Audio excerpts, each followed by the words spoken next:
Okay, we're live on all the channels that we were supposed to be live on. Hello, everybody.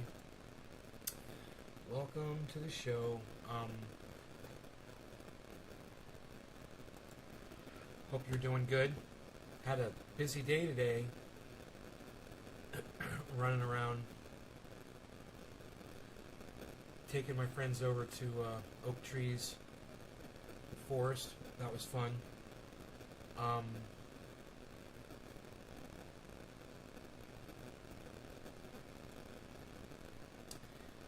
And well,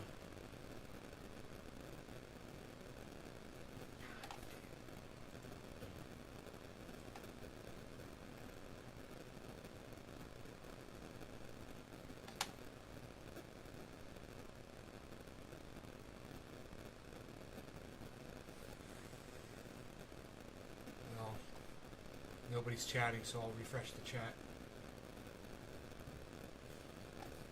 I'm sure you guys are saying hello and shit. Let me just refresh it. My YouTube channel is still offline. They have not reviewed the appeal yet, you know. Oh, Callie-Anna, you watched the interview and you liked it? Oh, thank you so much for saying that. Thank you so much. I appreciate you so much for saying that. Thank you. You know, sometimes I feel like my audience just doesn't really want to be supportive, and that's okay.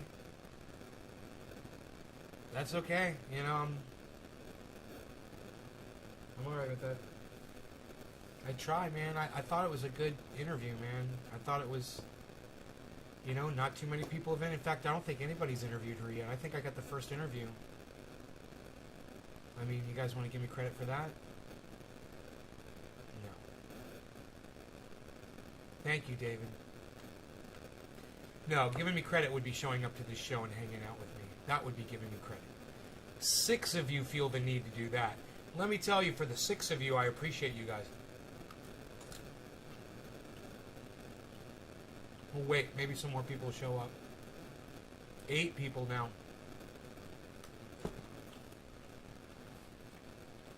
You know, we had some new people come in the show the other day. I offered all 3 of them triage oil. None of them hit me up on Twitter. Can't even give shit away to people, you know? Fucking crazy. Hey, Alex. Hey, Brian. Hey, I'm doing good.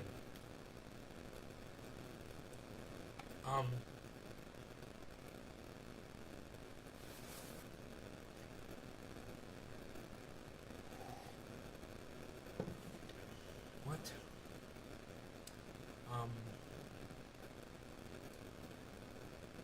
What am I pulling up here? I forgot what I was doing. Isn't that funny?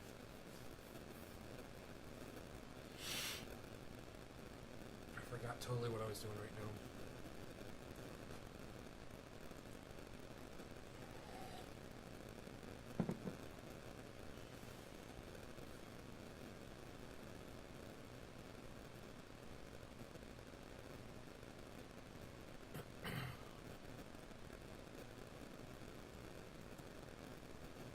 Are voter ID laws racist? Yeah, they are. Yeah, Ted Cruz, they're racist, and so are you. Yeah. You don't like the current system, so you're trying to change it. We can all see you for exactly what you are, the racist fuck that you are.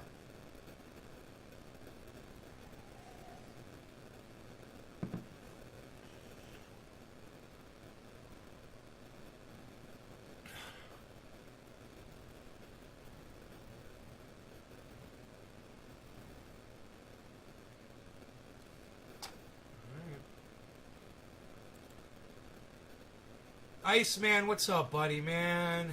How's it going, bro?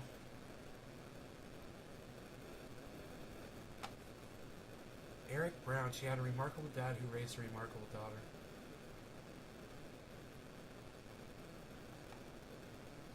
Eric Brown.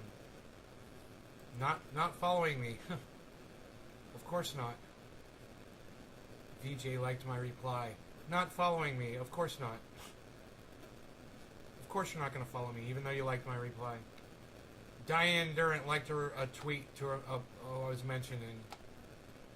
Not following me. Of course she's not going to follow me until I follow her, you know? Liked a tweet I was mentioning. Let's see. Yeah. Jeep Girl, not following me, of course. BSU grad, not going to follow me, of course. Dude. People are so stingy with their follows on fucking Twitter, man. Audio has static. Alright, Ice. Are you getting ready for bed?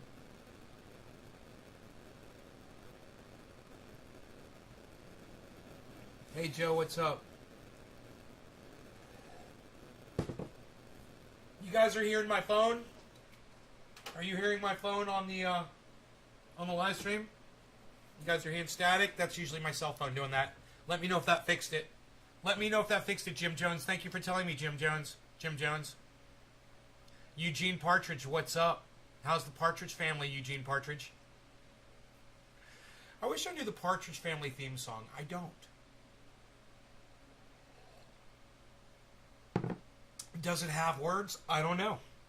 Don't remember it. This was today's harvest, minus a few that I've already eaten. Pretty impressive, huh, guys? Look at this one. Can you believe this? I think I love you, Callie. Well, Callie, I know that I love you. What are we waiting for? That's the song. I think I love you. That's the song. Oh, I thought you loved me. I thought you were professing your love to me. Oh. I think I loved you is the name of the song. Oh, you should have put it in quotes. Now I feel like an asshole. Alright, never mind. Never mind. Forget it.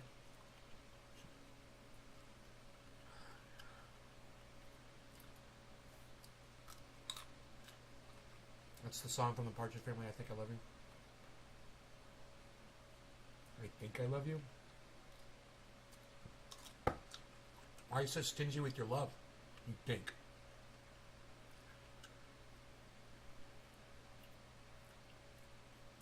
I get the feeling my audience is mad at me.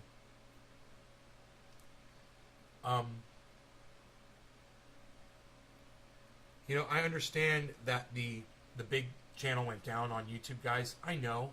I don't have any control over that. But you guys, when you decide to not watch me because the big channel is down, and you guys know I go live 3 times a day, so don't give me the crap that you didn't know I was broadcasting. When the people who aren't here right now, when they choose to just not look for me for whatever reason, no chance of me getting back. Oh no, dude, we're just waiting for the strikes to clear. Right now I'm waiting on a goddamn... What's up, Dan? Dan and Iceman are here together. That's awesome. I'm waiting on them to review my appeal. I have to appeal them to say that I'm not spreading medical misinformation about COVID on my channel. I'm trying to get people to vax up. I'm trying to get people to mask up and social distance and do the right thing. And they say that I'm spreading medical misinformation, which isn't true, you know? So I'm waiting for the review. But if the review comes back bad, then that's 2 strikes on my channel, man. I won't be able to use that channel for a while. My main channel. But my point is this, man. Yeah, it's not that you guys can't find me. It's not that you didn't get the notification and you forgot. You just don't want to come support me. And those of you that are here do. And there's not a lot of you.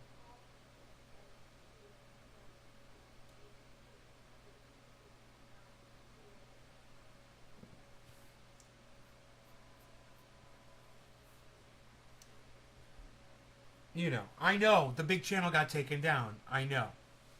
I know the big channel got taken down. Here, let me put up the chat so you guys can see each other. You know? That being said, the fact that you won't go out of your way to find me on another channel just proves to me that you're mad at me. And, you know, if some of you are mad at me because we just scored what may have been the biggest interview that I've ever had on this show ever. We'll see. Down the road, this girl is probably going to skyrocket. And then people are going to want to go see interviews from her, and they're going to, who got to her first? Who got that first interview? And they're going to come back and they're going to find my interview, and it's going to get a lot of views, and somebody's going to share it. And it's like some of my audience members are jealous, aren't they? Oh, Nay's doing good. Oh, Nay got a very popular TikTok star to come on the show. Yeah, what about us? What about us, Nay? Why are you giving her all that attention? I'm just throwing shit out there. And if any of you want to throw your feelings into the ring and let me know, were you made in 78, bro? What's up, buddy?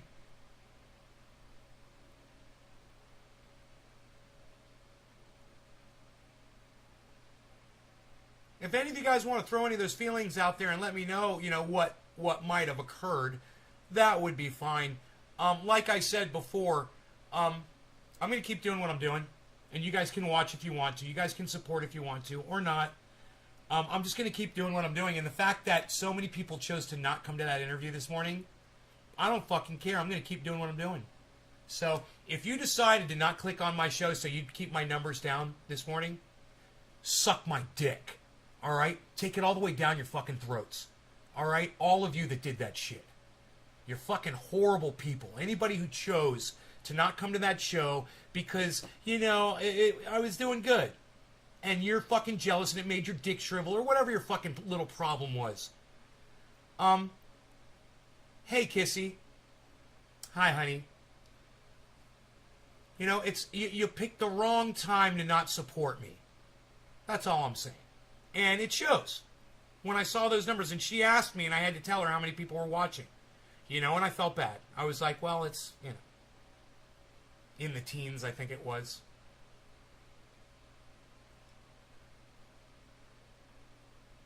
Wow, I'm new here. Lol, bye. Hey, Maid N78, allow me to put you on my block list. Now, I fucked your mom last night, dude. Have a great night. Fucking troll cunts. Like I said, that guy wasn't a viewer. He's not a regular like all of you guys are. And all of you that are here right now, you know not to take this personally because, of course, I'm not addressing you because you're all here. And if you saw that I was interviewing a blowing up TikTok star and it made your dick shrivel, or however the fuck it made you feel, so you chose not to come to my show this morning, hey, man, I noticed. I saw it. I recognized it, okay? I saw it. I understand how you guys are. So, understand this. My audience is so fucking unsupportive of me. Let's say somebody calls me up and's like, hey, man, we got a big thing going on. We want you to come do this. Do you know how easy it'll be for me to walk away from this show, guys? You're making it really easy. Just want to throw that out there so you guys know. If the opportunity presents itself, I won't even fucking hesitate after today's show. I'll just be like, bye to this audience and move on to somebody else's audience that will actually give a fuck. And one more time, like that little cunt bitch that just fucking ran out of here with his little fucking diapers in a wad. This was not to you guys. You guys are here. And that's what matters. Oh, Kissy, honey, I won't stop doing it. I might move over to somebody else's channel. Somebody might want me to be a guest spot on their show. Someone might want a little flavor added to what they got going on.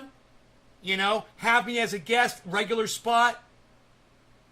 And where I go in front of hundreds, if not thousands of people every time I go live. That could happen. And if that happens, well, you guys don't want to show up to my fucking little interviews that I do on my show because I'm doing good and it makes you jealous or whatever your fucking problem is and you're just feeling unsupportive at that moment. It makes it so much easier. When I saw those numbers, we should have had 40 or 50 of you guys there this morning. It was incredible. Oh, yeah. And that's just it. I wish I could set it so none of you all could see that fucking interview after the fact. I really do. Everyone who went out of their way to catch that, it was a fucking awesome interview. It was incredible. I can't even go back and watch it. Hey, Dan, I could walk away. Oh, yeah, I could easily walk away for a more supportive audience, bro. That's what I'm telling you, man. Come to more shows. Tell more people about this show. Get more people here, guys. Make me motivated to keep entertaining you. And when I do something important like we did this morning, and I have a TikTok star with literally millions of followers, and you guys don't want to show up to the show, it just gives me the message that maybe I should be looking elsewhere for support. And maybe I'm not going to find it here. Thank you, Dan. Hey, Frankie, what's up? You know, I'm not upset about you not being here tonight to this show. I'm just disappointed that so many of my audience members saw that I was live this morning, saw that I was going to have a large TikTok star on the show, and made a conscious decision to not come to my show. And you know what? Not one of those people wanted to pipe up yet to say why. And I'm sure, because you know what I will do to you. It's just so you know how I feel about you. You're making it clear by not having the balls to confront me about it. So, okay. I heard your message loud and clear. And like I said, this keeps up, man. And when that call comes through, hey, Nay, man, we want you to start doing a regular appearance on our show. What do you think? Mondays. What do you think? We give you a half hour to just do whatever you want to do. Bye. Just like that. So maybe reconsider next time you see me doing something important, like interviewing a TikTok star that fucking inspires me enough to tell you about her for a fucking week before we get her on the show, to go out of my way to make a fool out of myself to get her on here. Luckily, I wasn't making a fool out of myself, but I almost did. You know, because I may have been hitting up the wrong person on Twitter, but luckily we found out that was her. It was a brand new channel. And none of you guys would have known about her Twitter account. You know, we found that. I think it was Doc or Nick Brown that found that Twitter account. And now she's got 11,000 followers in a week on Twitter. And, you know, some of you guys weren't impressed by that or whatever, but understand it's my business. You know, getting people a message, that's my business. That's what I do every day. So when I see someone like her, young, smart, getting it done so quickly and efficiently, I'm drawn to that and I want to research it. Maybe we can, you know, learn something from her. Maybe she can offer some kind of insight, right? And maybe you guys might want that for me too. I don't know. Maybe you guys might want me to sit down with someone like her and learn so I can get better at this show and we can bring more people in and I'll be here for you whenever you want a fucking show. Thank you, Doc. Thank you. I got a lot of smoke in them. So, once again, if you made it in here, unlike that dumb cunt who came in before acting like a little bitch, okay? If you made it in here, understand I'm not yelling at you, okay? I'm not yelling at you. I'm only yelling at the people who made a conscious effort to not go to that interview this morning. And if that's you, and you don't have the ball sack to confront me about it right now and say why you made the conscious effort to not just pop in and help me populate that fucking chat to support this show like I've supported so many of you on so many different occasions in so many different ways. Hate to bring that up, but you fucking know it's true.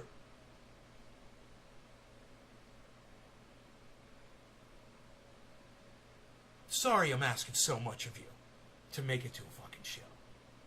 You know, especially probably the biggest fucking show. I don't know. Did I not promote it as important enough to you guys? Did I not tell you that she was this massive rising star? Did I not show you her video repeatedly? And did we not talk about her, you know, and how incredible she is and what she's been going through? She lost her father.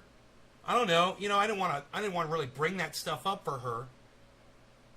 But you guys are all welcome to go to her TikTok and learn all about her. Yeah, it's what I would love for you guys to do. I'm not holding my breath. Yeah, I know some of you did, and I appreciate you guys that did that, you know? You guys that went to TikTok and downloaded and followed her on Twitter and did all that shit, you guys are my fucking army, and I appreciate you guys. You guys stick close, all right? Always stick around, and just when I'm screaming at motherfuckers like this, just let it roll right over your backs, all right? And you guys will do fine. And if you're one of those fucking cuck bitches that knew I was live and knew I was doing a big interview this morning and you chose not to populate the server because it wasn't going to be about you or whatever your little fucking cunt fucking problem, your little fucking broken cunt problem was. When I find out who you are, I'm going to spit on you. Okay? When I find out who you are, I will fucking spit on you. You're never going to want to make yourself known to me that you're intentionally not showing up to a show like that. You know, and I don't care what your fucking reason is. I really don't give a fuck. I'm over it. Just the fact that a lot of you chose not to do it. It's just like any other normal show, man. 20 people, 22 people, 18 people. I think I saw at one point it got up to 27 and went down to like 16. You know? So, yeah, you disappointed me. You know, I've educated you guys enough on how to follow me when my channels go down, and this is not my fault. This is not on me. Yeah, the main channel went down on YouTube, but man, I've done so much. I've put so much information out there for you guys to be able to follow me. Point like this, we knew several days ago that main channel was down, and I told you guys that it was still going to be available on other channels. We were going to be live. You guys chose not to come. You know. So just remember, when the day comes, you know, I don't care who it is. I don't give a fuck. Anybody that I've ever had on this show. And they're like, we want you to come over here. We were watching you last night, man. You're fucking awesome. I don't understand why nobody watches your show. Well, I'll tell you why nobody watches my show. Because my audience, most of them, are a bunch of fucking dumb cunts. And the rest of them are pretty cool. But the majority of my audience are a bunch of dumb fucking unsupportive cunt bitches. And they just want a fucking handout. Like a bunch of ducks in a pond.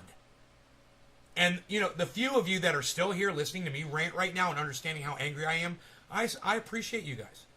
And the few of you guys that are walking out, leaving me, suck my dick. You know, fuck you. We're about to have a great show. We're going to have fun tonight. You know, I just had to get this off my chest because it was a fucking embarrassment. It was a fucking embarrassment to have her come on to see what kind of a show I'm doing and to see that I've got... She's like, oh man, I have no idea how many people are watching. It's like, actually, it's like 20.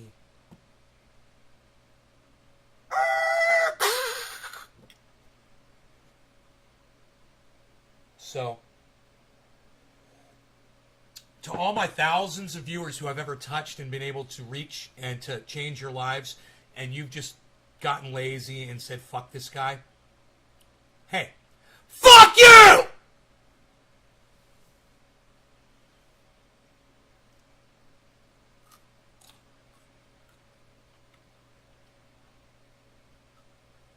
Doc, I appreciate you, bro.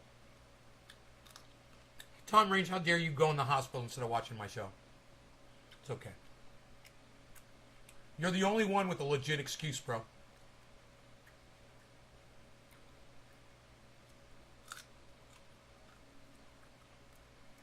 So, there's only a few of you that I love.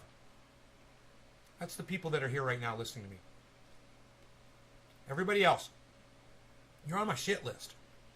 Alright? And at this point in my life, I don't owe my audience another goddamn thing ever. I don't have to go live ever. I don't have to ship out another triage oil. I don't have to make you laugh. I don't have to fucking sing you a goddamn song. I don't have to do a bong rip for you. You guys have completely dropped the fucking ball. And you don't deserve me. You know, you really don't deserve me. And I realize that. And I'm fine. I wish I had a girlfriend in my life that loved me, that was here with me, that was watching this and telling me this. I don't have that anymore. All I have is what I've heard from the people who supported me the most in the past. Still echoing around in my brain. These people don't support you. Don't go out of your way for them anymore.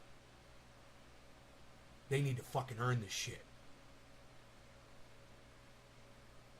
Would much rather have watched the show? I'm sure, Tom, than be in a hospital. It was a great interview. Hey, it's still on the internet if you want to watch it, Tom. The interview is still up, and it's a wonderful, fantastic interview. It's a heart wrencher, bro. You know, there's a couple of parts in there where I think you you'll feel a little emotion. Like I said, I wasn't able to go through the whole thing. I started watching it and I had to turn it off. Um, but you know, I was there. Nay's channel is better than TV. Just saying. Shane Schulteis, you're too kind to me, brother. Thank you so much. I love you, bro. Thank you for saying that. I'm just going to keep working out. I'm going to get ripped. I'm going to get cut. I'm going to get jacked. Right? And I'm going to do my thing. And I'm going to get a whole new audience. And it'll be people that are more supportive and more positive. And it'll be, you know, maybe some of my older audience members that have seen the transformation. And I'm not talking about the physical one. I'm talking about, you know, that I'm more open for people with differing opinions. That I'm trying to bring people together instead of separate them. You know, I've done a lot of separating on this show. And I'm not doing it anymore. But if you're so butthurt from the separating in the past that you can't come back anymore and support, even though you love me or you love the show or you love the content or whatever, hey, man, you're too much of a fucking pussy. Hey, Mikey, too much of a fucking pussy for me to reach out to. And if I move on to another platform, what was the name of that one she said? We should check that one out. Oh, my God, I forgot what it was called. I'll have to go watch the interview. She's on another platform, and she said you could say basically anything. Oh, but she said it's not a live streamer, is it? I can't remember. Sup? Hey, Shane, I watched your first bong rip you did years ago on YouTube. My first bong rip. Nay's channel is real and TV is bullshit. Tom Range. Well, yeah. I keep it real. You know, and that's a problem with a lot of the viewers, like that bald-headed fucking cunt that was in here before that had the goddamn spine of a fucking earthworm while he was watching me cuck his mom. Are you going to take something personally you weren't even involved in, dude? Just because someone's yelling about something else and about other people, you're going to take offense to that? Oh, well, you're a pussy. Fuck off. You know, it's like I'm going to go watch Full Metal Jacket, and you're going to listen to the drill sergeant screaming at Private Pyle's face, and you're going to get upset and leave the movie theater. You're probably not going to want to watch this fucking show. You're not going to get it. You know? And if, you know, you're thinking, oh, Nay's in character, playing a character, he's doing his thing, blah, blah. No. This is not in character. This is me telling you straight up, in real life. A lot of you guys fucked up this morning.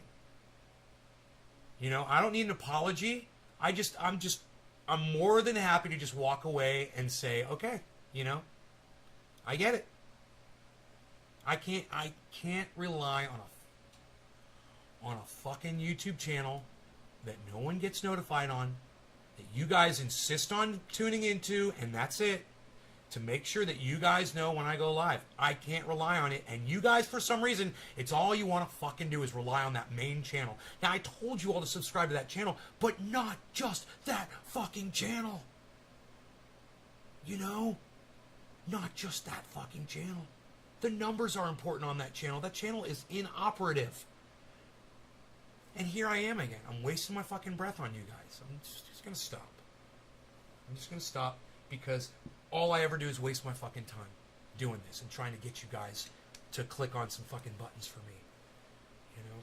So, I'm just going to let my blood pressure lower right now and do a dab, drink some coffee, and get on with the show.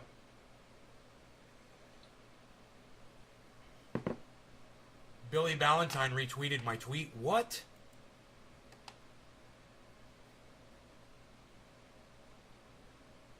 Check out my interview. Thanks for the opportunity. Hill D's tweet. 9 likes, 2 retweets. You guys don't want to retweet it, huh? You'll like it, but you won't retweet it. I'm following every single one of these people. None of them want to retweet it. Jeep girl can't stand Trump. Jeep guy can't stand Trump or Biden.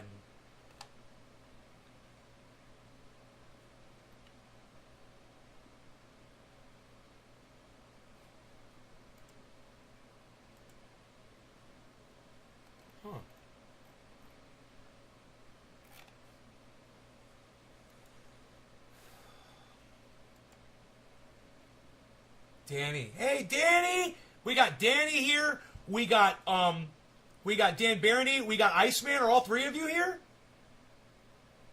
Fucking Sanford crew, son. What? Are all of you still here?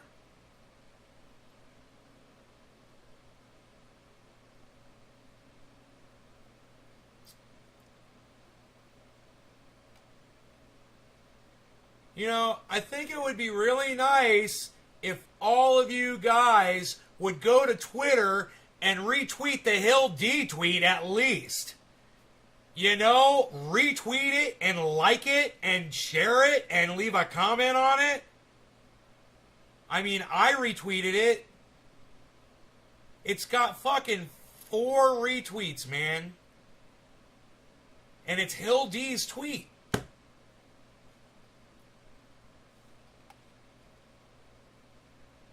Hildy. She's a sweetie, huh? She's so nice. Very genuine, you guys. That was just as real as it gets, man. Okay, let's move on. Sam Cedar with a stupid fucking mustache. What an idiot. Fuck. And now, what is it with everybody with the mustaches? Now Kyle Klinsky has a mustache too? What a bunch of cuck bitches. Oh, Sam Cedar has one. I think I'll grow one too. Oh, I want a mustache.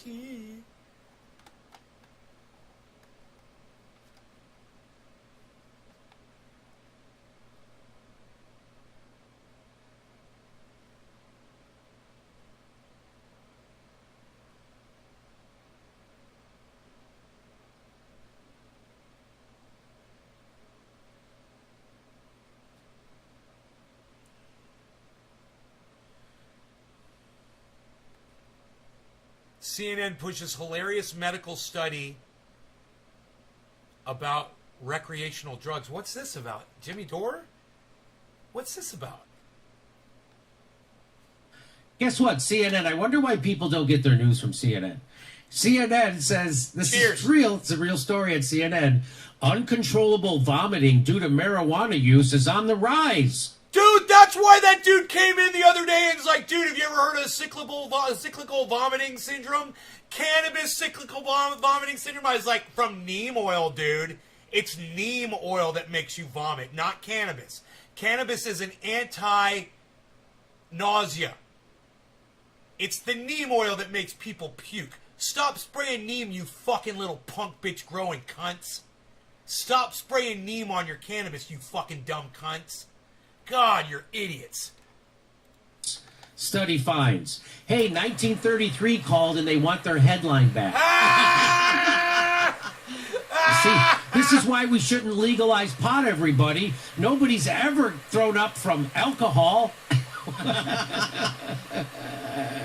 Breaking news. People can't handle the drugs of their choice. What's going on with... Are these people just eating? Wait. He's going to talk about cannabis, and instead of having me on, he's going to have that guy on, Nick from Fred Hampton Leftist. What does that guy know about cannabis? I'm sorry, what? Oh, he smoked a joint once? Oh, okay, yeah, he's an expert. Okay, let's see what the expert has to say about cannabis. In the marijuana, that's not how edibles work, ladies and gentlemen, just so you know. Okay, so here, let's get into this stupid story. No law. An unusual illness is on the rise in the United States, especially in states that have legalized marijuana. Habitual users of cannabis, including teenagers, are showing up at emergency rooms complaining of severe intestinal distress. Wow. Notice how they don't give you any numbers? Like, there was 50 million people smoking pot in the United States. 2 of them showed up in an emergency room. Like, they don't give you any numbers. It's on the rise. What does on the rise mean? There could have been 2 people last year, and now 3 means it's on the rise. Where's the numbers? Okay, very suspect. Yes. Very suspect. They are writhing, holding their stomach, complaining of bad abdominal pain and nausea, said Dr. Sam Wang, a pediatric medicine specialist at Children's Hospital Colorado, who treats adolescents with the condition. Okay. Nearly 1 in 5 people seen for vomiting disorders used marijuana between 2005. What? What? What do you mean it's 05 and 14? What are they talking about? Did you see this? Because someone showed up at the hospital vomiting. They said, well, when's the last time you used cannabis? Oh, 2014. Oh, yeah, it's the cannabis. It's making you vomit now. What? That's what, you know what? 5 out of 5 people drank water between 2005 and 2004. They used it once. That is the crazy.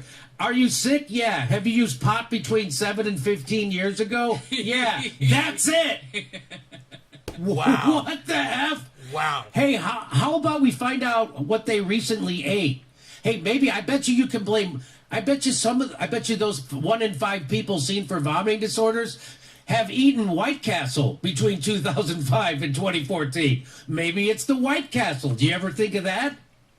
I think this is called an unrelated variable. I think that's what that's called.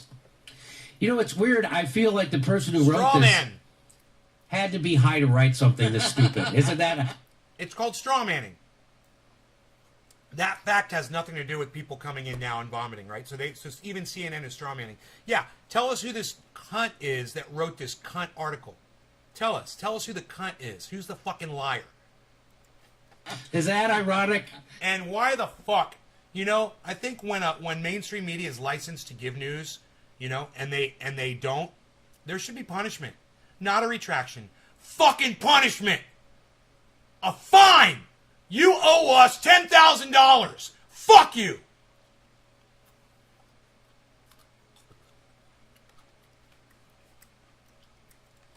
Here, it keeps going. There's more to the story.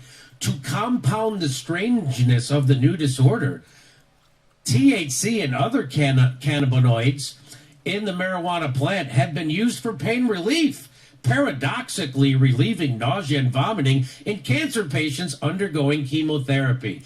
Because that's the way it usually affects everybody. 99.999. Anthony, the making t-shirts is so easy. Once you learn how to do it, you never forget, bro. So yeah, I still make t-shirts if I have to. I haven't done it in a while, but they're easy to do. Percent of the time you use it, and that's like someone going, oh yeah, I took an aspirin and it gave me a headache. Yeah, that's going to happen 1 out of every 400 million times. So they're trying to make something into nothing, or nothing into something. They vomit and then just continue to vomit whatever they have in their stomach, which can go on for hours. They often say they took Dude, are these those cunts from Canada with a different study? Was that guy's name, Wang, that was working with the woman? Remember this? Scalding hot showers before they came to the ER, but it didn't help. Hey, how many hot showers did they take between 2005 and 2014? Let's get to the bottom of this. You guys taking hot showers? As more and more of these cases appear, they don't tell you how many more. As more and more of these cases appear, hot bathing as a home treatment became a recurring theme. Patients often tell me, I go to take a hot shower and it gets better. Then it happens again the next night, Dr. Wang said. It's pretty universal for these patients to say they need a really, really hot shower or a really hot bath to improve their symptoms. Why hot? That's not entirely clear. Also in the article, you ready for this, Nick? Also in the article, here's a sub-headline. The research is spotty. That's a Then guess what? Then don't. Right on, Danny. You know, you could download it. It'd only take a second to download the app, bro. If you wanted to help, you could. You'd be one more person helping on Twitter. Write an article on it. If your research is spotty, maybe you pass over this story until you have more research. Maybe you know, next they're going to start calling marijuana a horse paste. I think that's what they're going to start doing. This is what it says. To fully understand, treat, and prevent the new disorder, researchers need to document cases and compare symptoms. But CHS is so new that it doesn't have a medical diagnosis or insurance billing code, Wang said, making it a moving target. It's almost like they're making it up. I wonder why people get their news from pothead YouTubers instead of CNN. That's what I said. Danny Haifong says the corporate media. There's nothing really to it, bro. I press for 365 at 365 degrees for I think it presses for 8 seconds or something like that. There's nothing to it, bro. Ask me on here if you got a question about pressing shirts. Media is disinformation masked as expertise. That's a dangerous combination. Yes, it is. Black in the Empire says, breaking news, marijuana, which is used to help people suffering from nausea, is now causing uncontrollable vomiting. Wow, I wonder why. Uncontrollable vomiting due to watching mainstream media on the rise. Study finds. That's what the study found. A Pew survey found the majority of U.S. adults, 60%, say marijuana should be legal for medical and recreational use. With support like that, it's likely that even more states will legalize weed in the years to come. Biden's opposition to marijuana legalization is at odds with most Americans. So these are the people who want to keep it illegal, the people in the hip pocket of Big Pharma.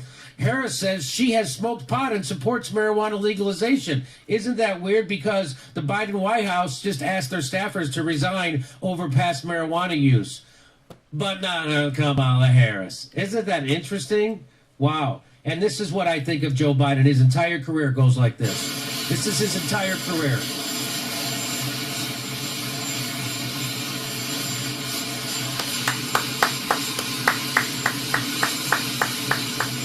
That's his entire career, failing upwards, ladies and gentlemen. He has failed upwards his entire career. I love it. Hey, why do you keep falling like that, Joe? Have you smoked pot in the last 15 years? I bet that's what it... I don't know what you're talking about, a printer, dude. I don't know what kind of... That takes different paper. I don't know what you're talking about, paper. I print t-shirts, bro. I don't know what you're talking about, paper. I have no idea what you're talking about. I use a big timed press. It's got a big 2 plates. One of the plates heats up. The bottom one heats up, I believe. I don't think the top one does, but I'm not sure.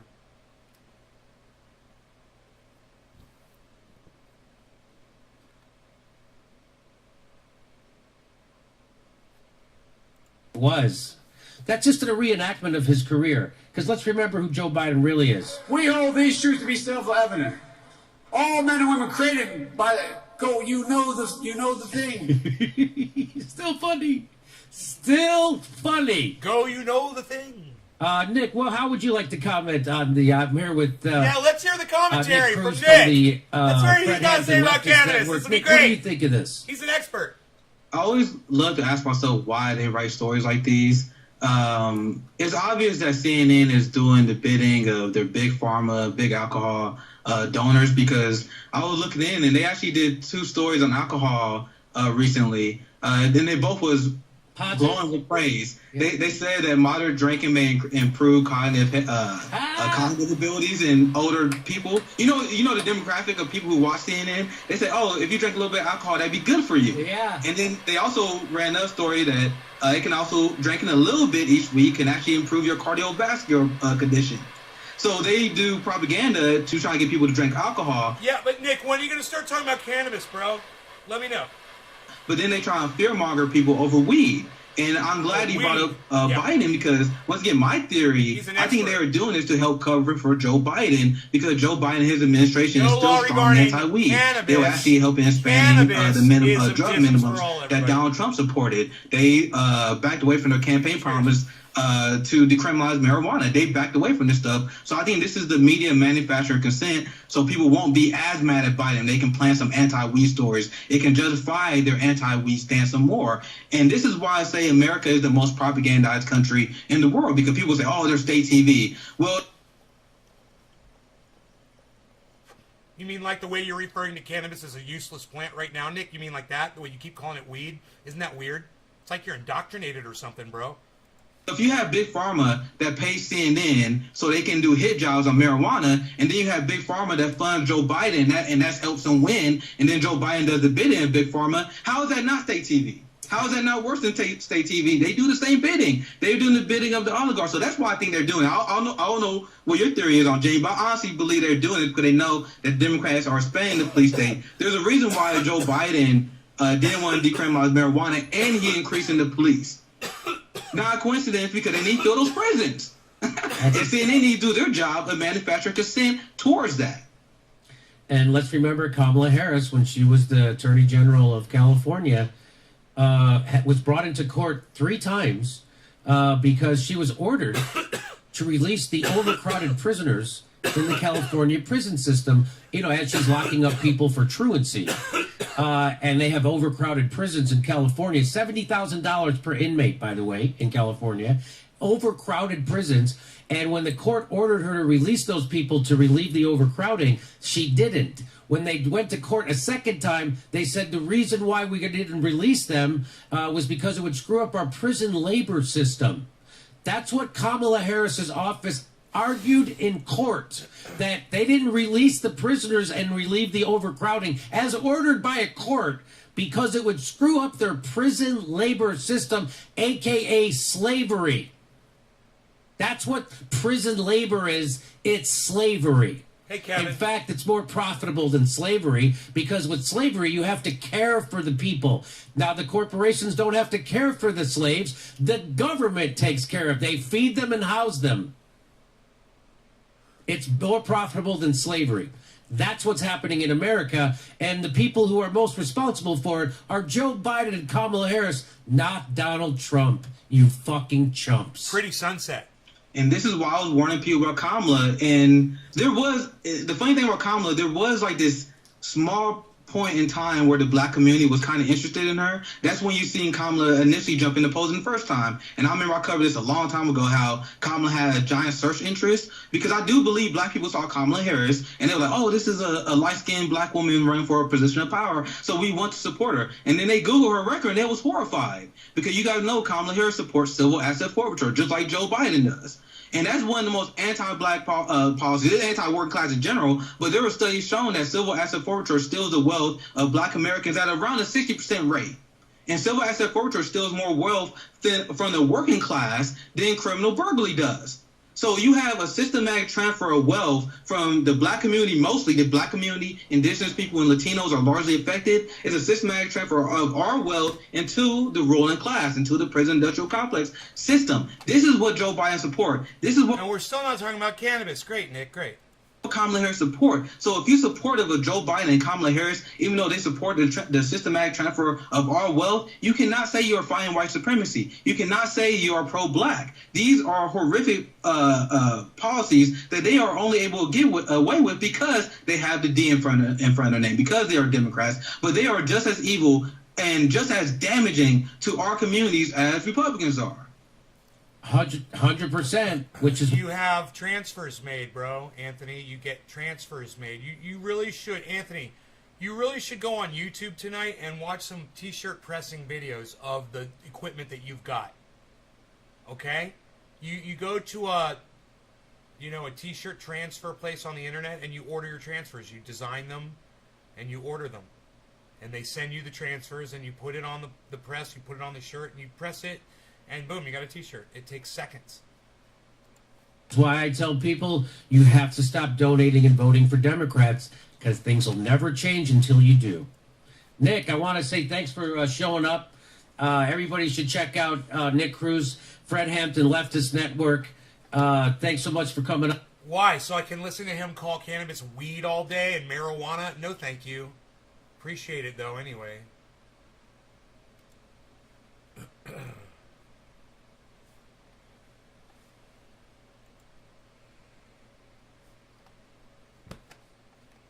I thought we were going to talk about cannabis.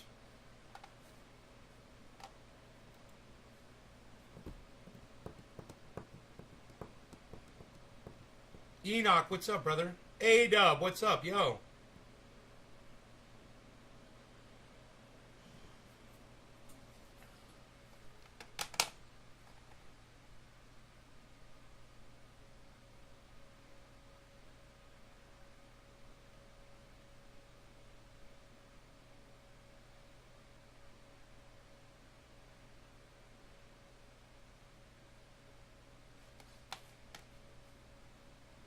veteran interrupts and destroys George Bush speech.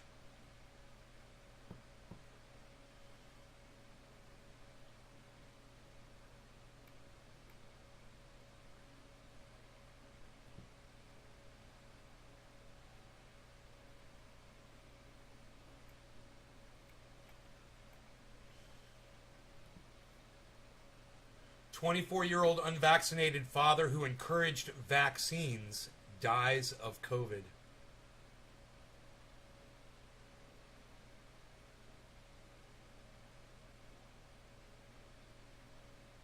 He's 24 years old, man.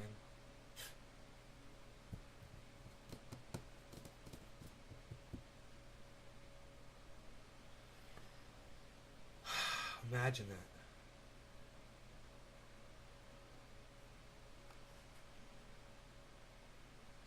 Johnson & Johnson claims that the COVID vaccine booster increases protection up to 94%.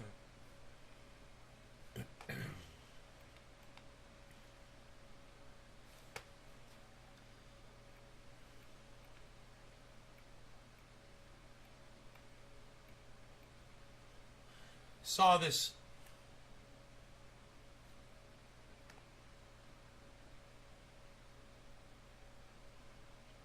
I saw this thing today. It said that we need to stop emissions and get it done by 2050 or something. And I go, I think it's hilarious that you think that humans are still going to be alive in 2050. I was like, that's fucking funny. You know, fucking climate expert fucking posers on Twitter that act like, you know, oh, if we all just go vegan, we're going to save the planet. We're going to turn this thing around. If we all just go vegan, that'll fix everything.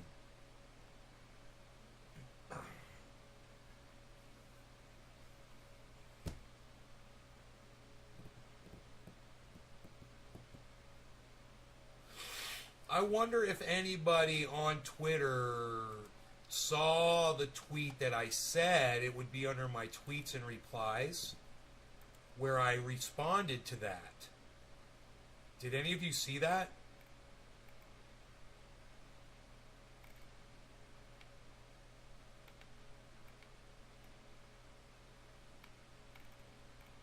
I'm not going to hold my breath. It's okay. I just want to see what I said.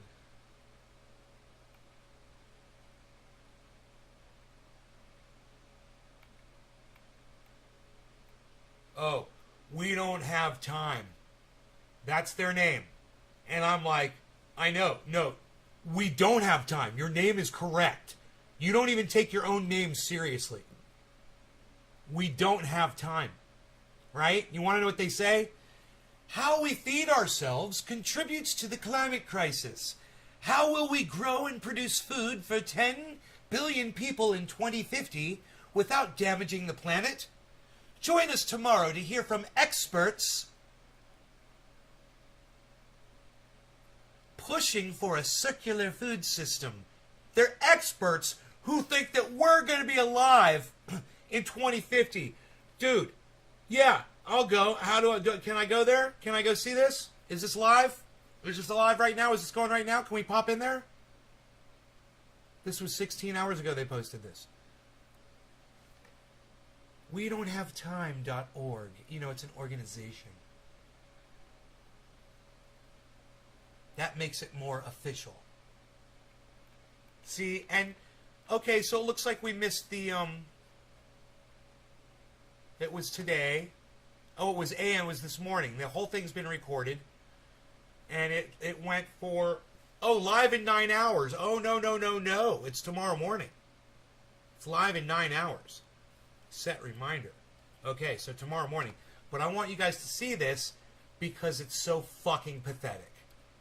Okay? Look. These are your experts right here, guys. These are your so-called experts. Okay? All of these experts believe, right, that we need to take climate action. They're experts in the field, so they know that we can change this thing. We can turn it around. And they're going to teach us how to do it. All of these experts, You guys, this is what experts look like. These are the faces of the people who are going to tell us tomorrow how we're going to reverse climate change, guys, by changing what we eat. Oh, A-Dub, don't worry. Nobody's taking your fucking red meat away, bro.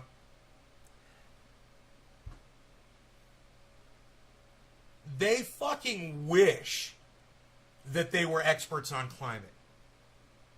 I know more about climate than all of these people combined.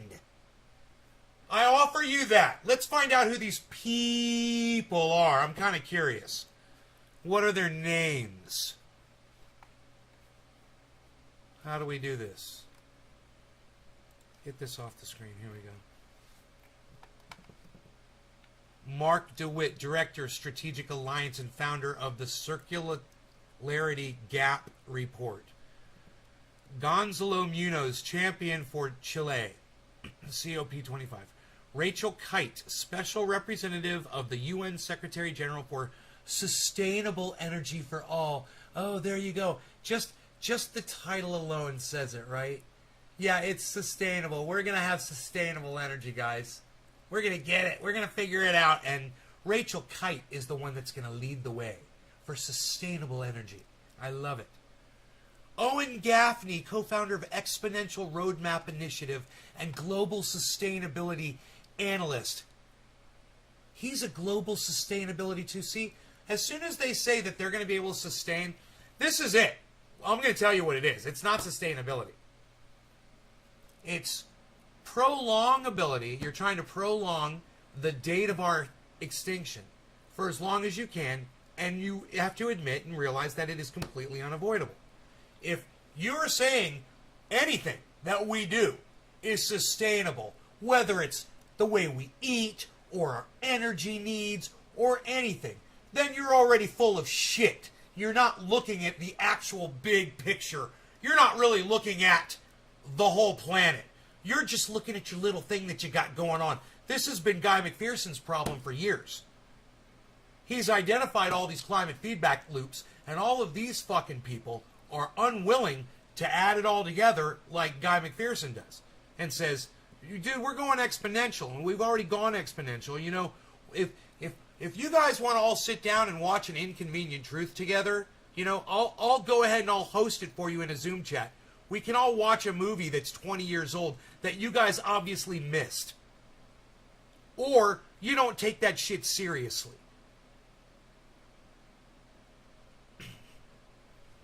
Let's keep going here. I'm kind of curious. Who else do we got here? Lars Linden. Ooh, the name Lars. That sounds really important. Lars, Group CEO of Rag & Cells. I don't know what that is, but they sell it. All right. Par Lachans, Head of Sustainability again. Hey! Of Rag & Cells. Okay, they're from the same place. And then we've got Mats Pellbach Sharp, Head of Sustainability at Ericsson. Again, that name, sustainability. You know, we're going to sustain, like Agenda 21, guys. Remember that? We're going to sustain ourselves. We're going to sustain ourselves. Boy, oh boy. I can't wait for this thing tomorrow morning. Edgar Hertwich, Professor, Norwegian University of Science and Technology.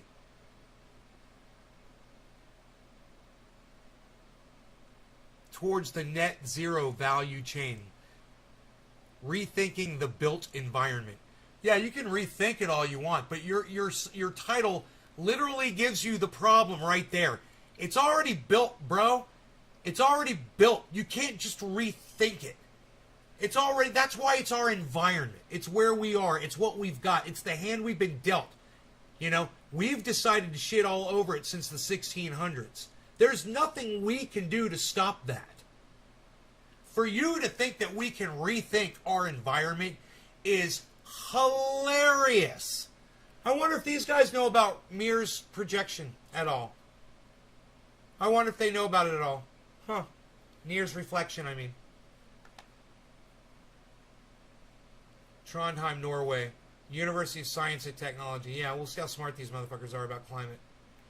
Oscar Storm, Architectural Projects Specification Manager at St. Gobain. Per Klevnas, Partner at Material Economics. Arnaud Marquis, Group Sustainability, there we go again, Sustainability, Officer at Target. Here's the introduction keynote, On the Move, Transitioning Transport. Owen Gaffney, Exponential Roadmap Initiative, co-founder, Exponential Roadmap Initiative and Global Sustainability Analyst. Pick an SRC again. I don't know what that is.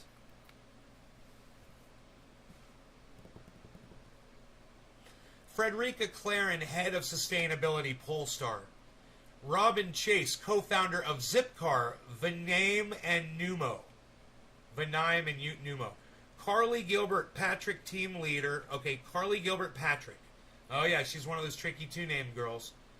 Carly Gilbert Pat. She's really proud that she's a Gilbert. You know, her husband wasn't enough for her to change her name, so she has to be a Gilbert Patrick.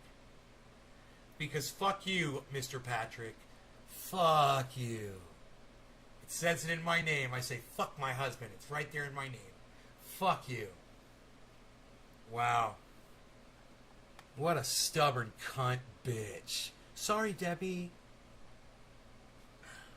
Carly Gilbert Patrick, team leader, active mobility, digitalization, and mode integration. Oh, yeah, they're going to integrate those modes. We Are Climate Zombies. That's the musical guest's name. We Are Climate Zombies. Hey, maybe they should pay more attention to the guest, who's the musicians, instead of themselves, because they're all a bunch of sustainability heads and they're fucking idiots that literally think that something is sustainable on this planet.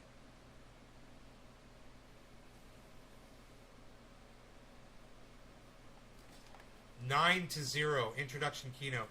Esther Goodwin Brown, lead of the Circular Jobs Initiative. Right. Have they checked the oceans lately? Have they checked what's going on with plastic and landfills? Are they aware of what's going on with the coral reefs? I wonder. Melting polar ice caps. Pernilla Jonasson, head of Ericsson Consumer and Industry Lab. Henrik Bystrom, business group lead modern work and security at Microsoft. Oh, someone from Microsoft, you know, those idiots who've given us Windows 10 is going to tell us how we're going to be sustaining our lives. This is great. Let's keep going. Feeding the people, not the climate crisis. Circular and sustainable food production. Oh, really? Circular and sustainable food production? Really? What food's that? One that grows in fucking massive CO2 and jacked up fucking heat? Which vegetable, I wonder? Which grain are we going to be growing? Yeah, let me know. Let me know how that's working out for you. Climate Crisis Film Festival screen. You guys better start planting hemp and harvesting the seed for that. That's all we're going to be able to eat on this planet is hemp seed. A failure of the imagination. Okay. Olav Vorgven, Senior Director of Strategy, EAT Foundation. Manzoor Ordir, panel debate. Assistant Director, United Nations University Institute for Water, Environment, and Health. Oh, yeah. Let's hear about the water. You know, I know more about our water situation than this guy's going to tell us about our fucking water. I guarantee you this.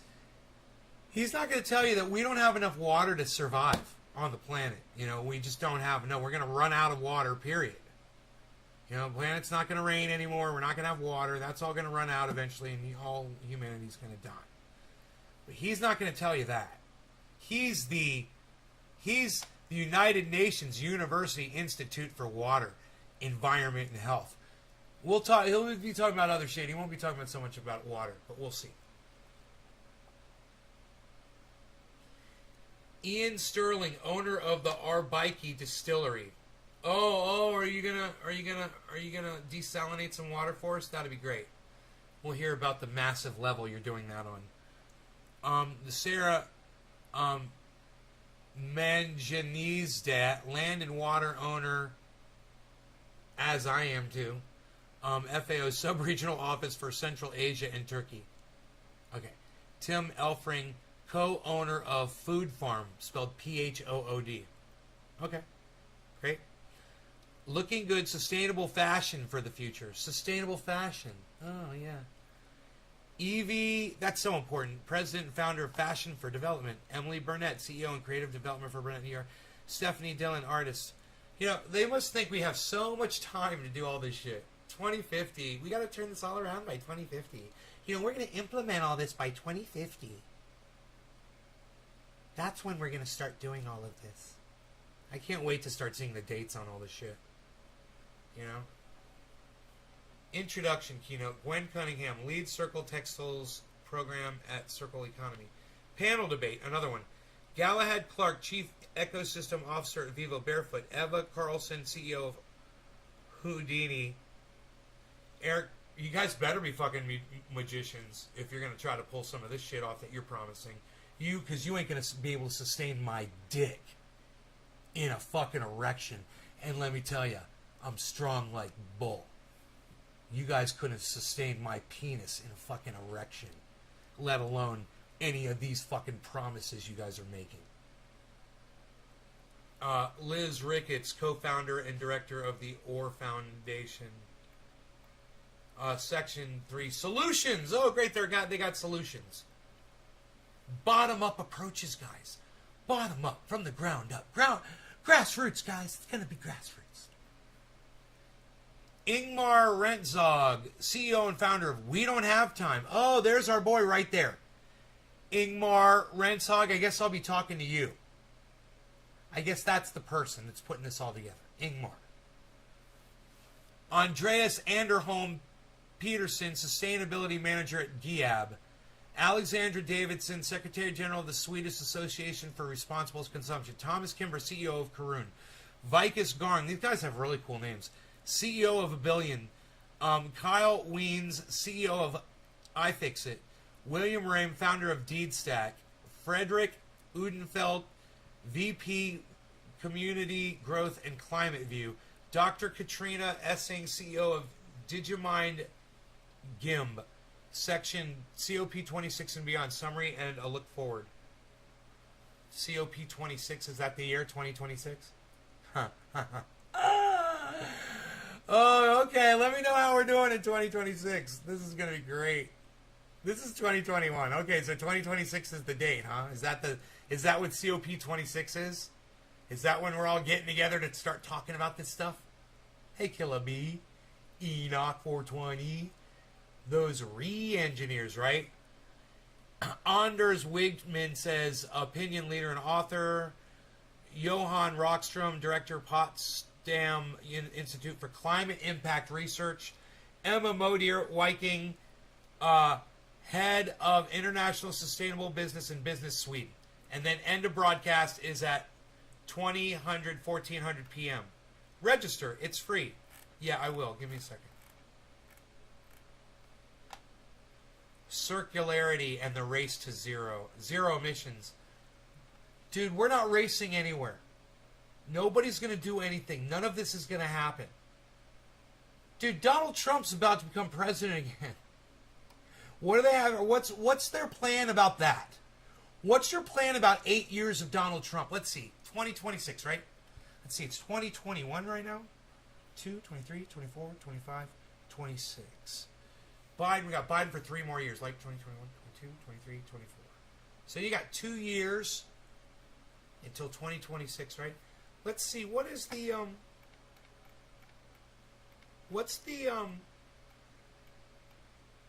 do you have questions for the speakers? Just click on the speaker's name below if you have questions for them. Here's my question. What are you going to do when we get two years of Donald Trump? Hey, what are you going to do about 3 years of nothing fundamentally changing from Joe Biden?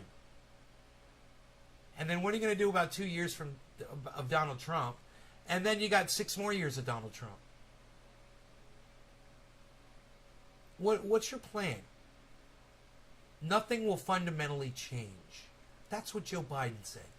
What the fuck do you think you're going to do? Nothing will fundamentally change. The Green New Deal was laughed at by people like Joe Biden and Hillary Clinton. What the fuck do you think is going to change? The war machine needs to keep turning, and it runs on oil. You know, what powers a fucking aircraft carrier? Are those nuclear powered? Is it diesel fuel?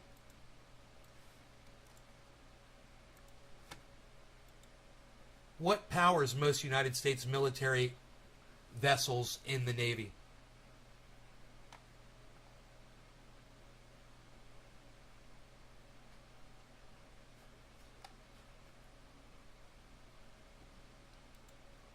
What powers most United States Navy vessels fuel-wise?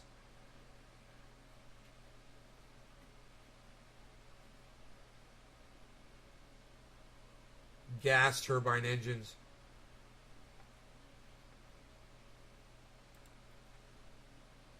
Heat from powered nuclear reactors. Some submarines. No, not. It says most U.S. Navy ships. Why don't you answer the question properly? What do most Navy ships use for fuel? Petroleum-based fuels aboard Navy vessels are aviation gasoline, jet propulsion fuel, Navy distillate. Okay, so, hey, cunts. Hey, you dumb fucking cunts. What the fuck do you plan to do about the United States military over the next, 20 years? You're going to convert all those Navy vessels over to green? Because you know the biggest producer of carbon dioxide on the planet and pollution is the United States military. Boom. What do these fucking cunts think they're going to do about that? That's why Joe Biden and nothing fundamentally will change.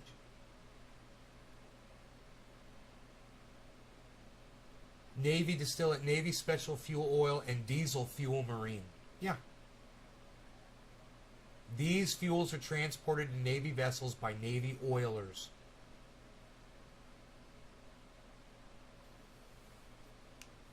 LCD 76420, Navy's practice of discharging fuel at sea. What?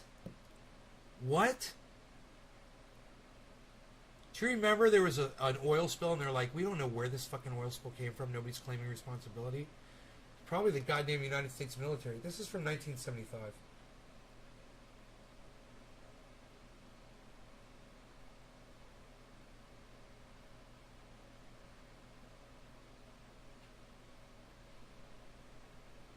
This is when they tried to get them to bring it back to port and reclaim it. Huh. It's interesting.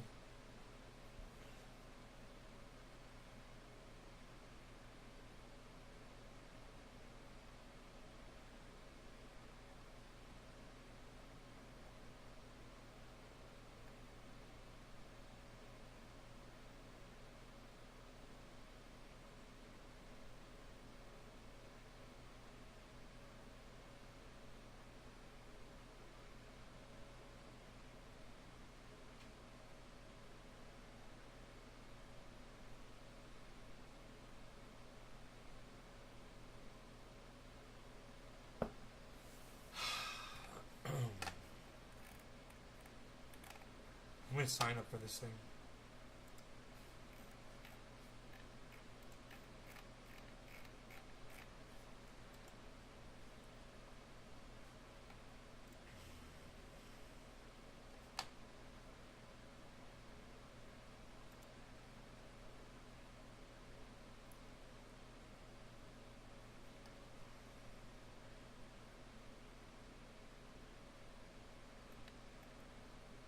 Wait, no, I don't need to register. Fuck that. Do I? To get the link for this goddamn thing?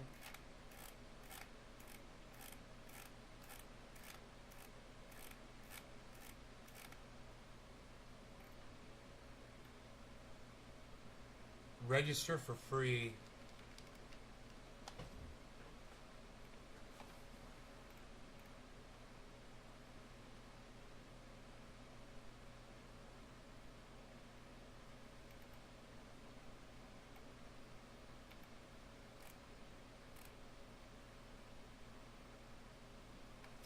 It's going live on YouTube.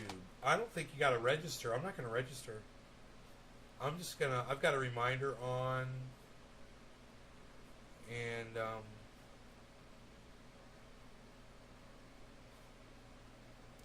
I'm going to bring up the YouTube page. And it's going to go live in 9 hours. It'll be in my library. There it is.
I said, Biden, quote, nothing will fundamentally change. 3 more years, then Trump for 8 years. It's a joke that any of you believe these leaders will allow for any of your technology when Navy runs on diesel.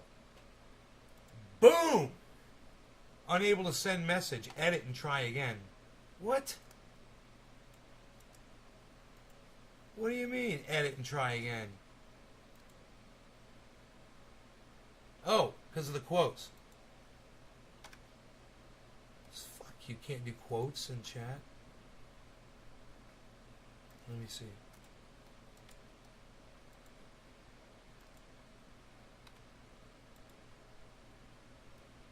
Unable to send message.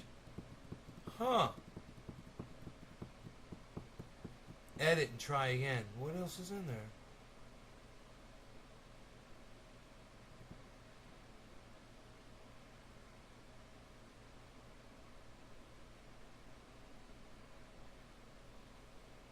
Huh. Super chat? There's no super chats.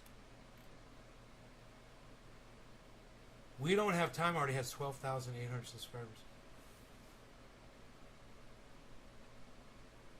Right, Johnny? Right, Killaby? Did something happen with your other channel, or did you just feel like using this one? No, man. The channel got fucking a strike for medical misinformation, man. It's some bullshit. Fucking assholes, man. COVID medical misinfo.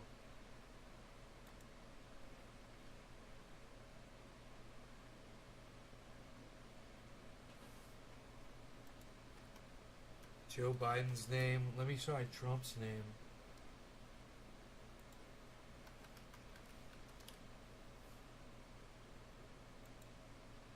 Nope. Still unable to send message. Edit and try again.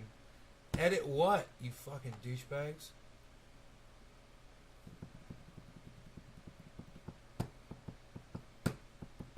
They might have the chat turned off, but it's trying to post it. It doesn't say... Oh, comments are turned off. There it is.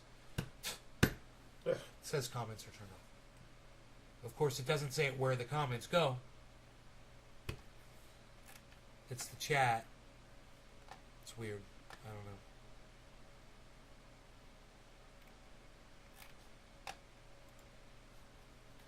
Yeah, let's go to the main dude. Main dude, right here. Ingmar Renshog. CEO and founder of We Ain't Got Time. Create a post. Ingmar. Follow. 33,000 followers. Shared. Pinned. show 46 comments.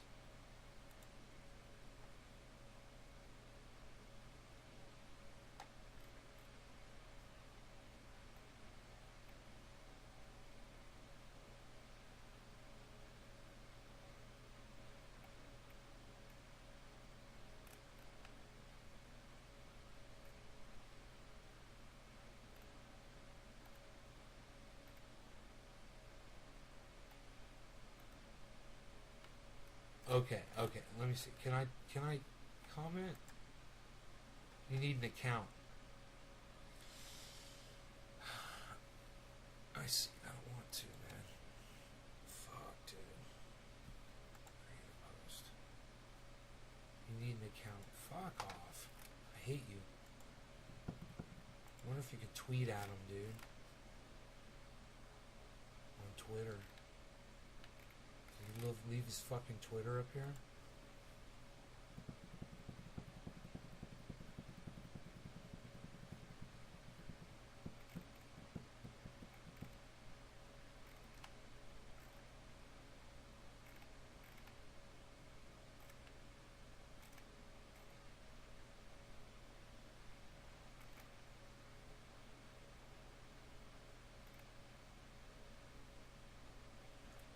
Everybody's got a goddamn way to save the planet. This is fucking hilarious. I can't believe what I'm seeing. Dude, they all think that they're just going to have these technologies that are going to fucking turn everything around. They're all trying to make money off of this. It's fucking insane. They're like rabid animals.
This is just like the cannabis industry.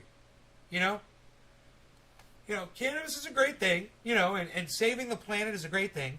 And a whole bunch of people think that they're going to get in on making some money while the whole goddamn world is going down. And, hey, man, if one of those fucking people comes up with an idea that's going to save the planet actually, that's really going to do it, great. The competition was great. But it's hilarious to see the lying and the misrepresentation and the hopium that they push on you to get you on board their technologies that probably aren't going to do anything for us. None of these technologies they're offering. Ooh, turn your old jeans into clothes that you can wear. Recycle your old jeans. Yeah, that's going to save the world. Recycling your denim. That's the thing.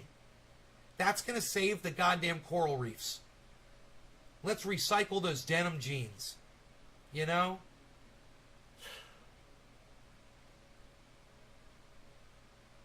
Circularity. That's what they call it. Circularity. Dude, the only circularity the human race is going to see is its extinction. That's the circularity of life when it all dies. That's the circularity. These motherfuckers think they're gods. And all they want to do is get rich off their bullshit. Dude, my phone stopped working. I don't know what the fuck is going on with it. I don't know. Anybody could be texting me or messaging me. I might not be getting anything, man. This phone's been driving me fucking crazy. I want to go to Samsung and just raise complete goddamn destruction over there. You know, who's ever fucking with my phone? It used to work in this house beautifully, anywhere I sat in the house. Now I can't get a goddamn signal. You know, it says 4G, but it doesn't work.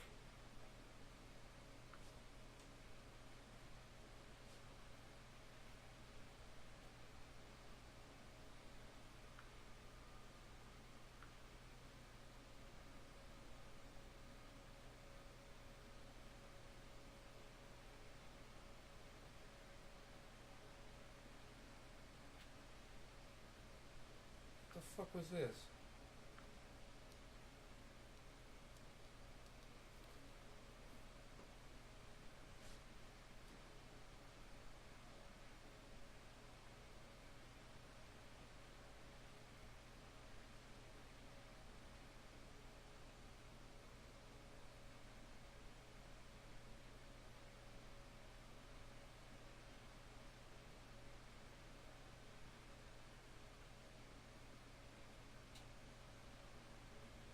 Great. Great.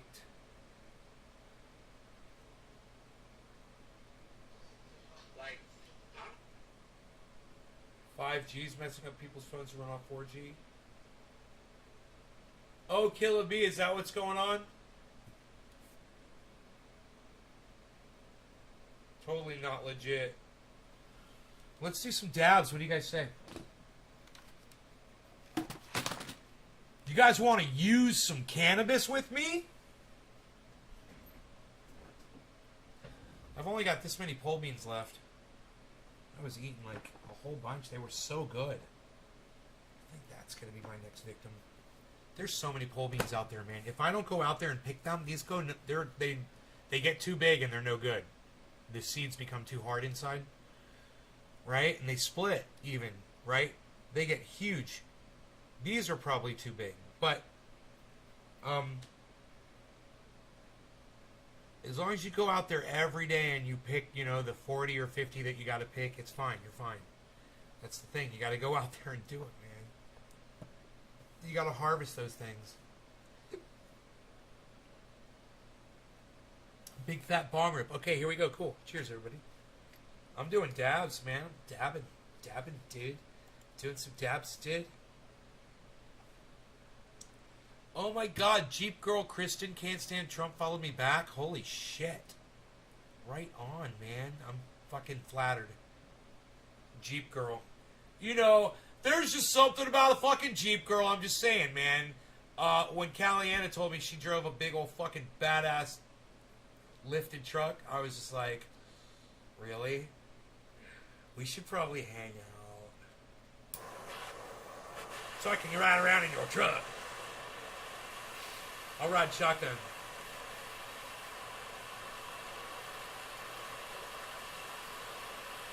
All right, Enoch, hell yeah, right on, Margie, A-Dub, Killa B. Shouts out to all of you.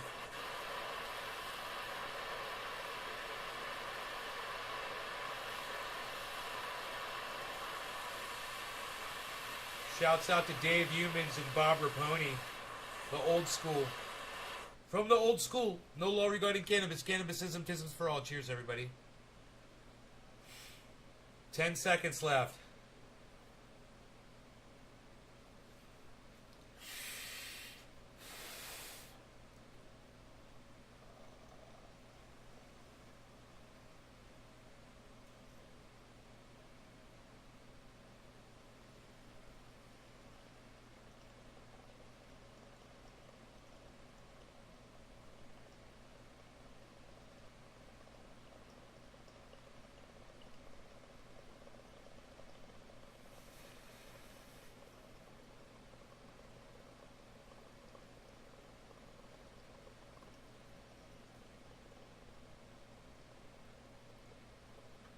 Yeah, you like dabs?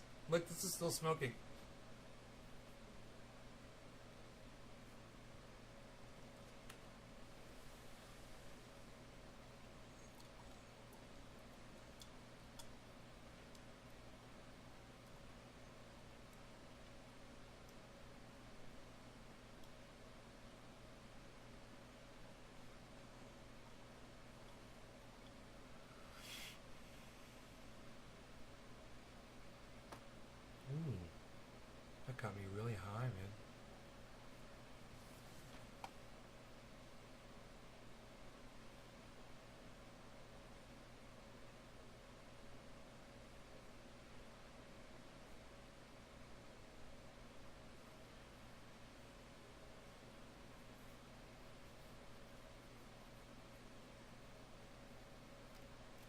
Tracy Williams, thank you for following me. I'm following you back. Yeah.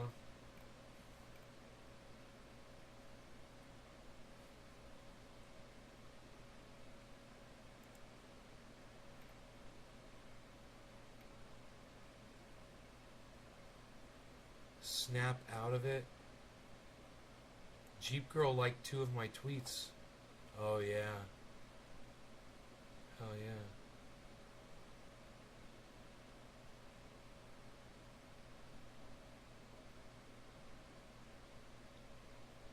Damn. I'm gonna go like her tweets, man. That's awesome.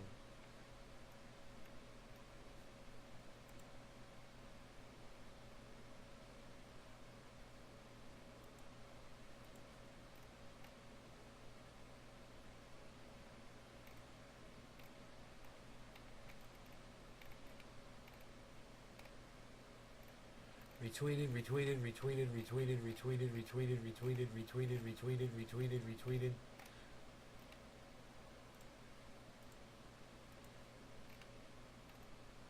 She retweets a lot of Hill D. I like that.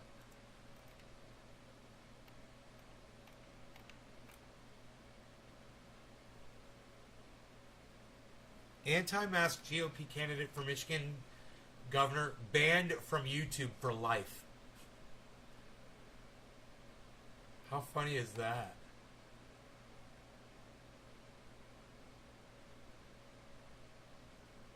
The GOP candidate for Michigan governor banned from YouTube for life.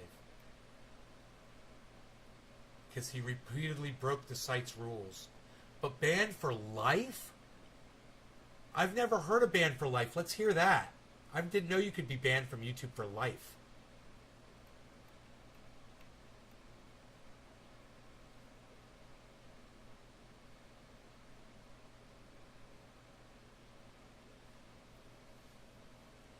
I'm reading it quick.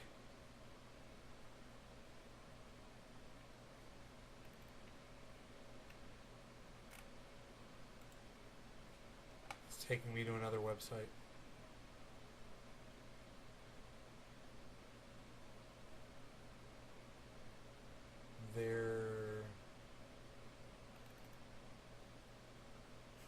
I applaud YouTube for taking a stand against patently and demonstrably false information about COVID-19. You guys... Ugh.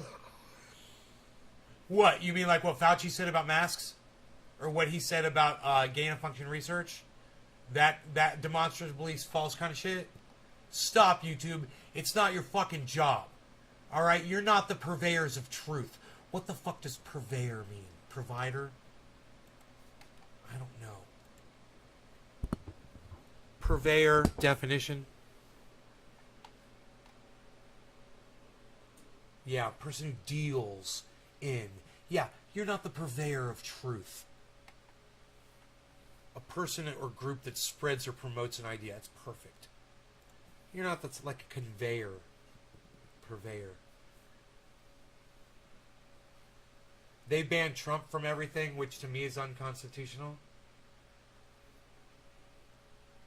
Oh, just because Trump? Does it hurt your feelings that Trump got banned?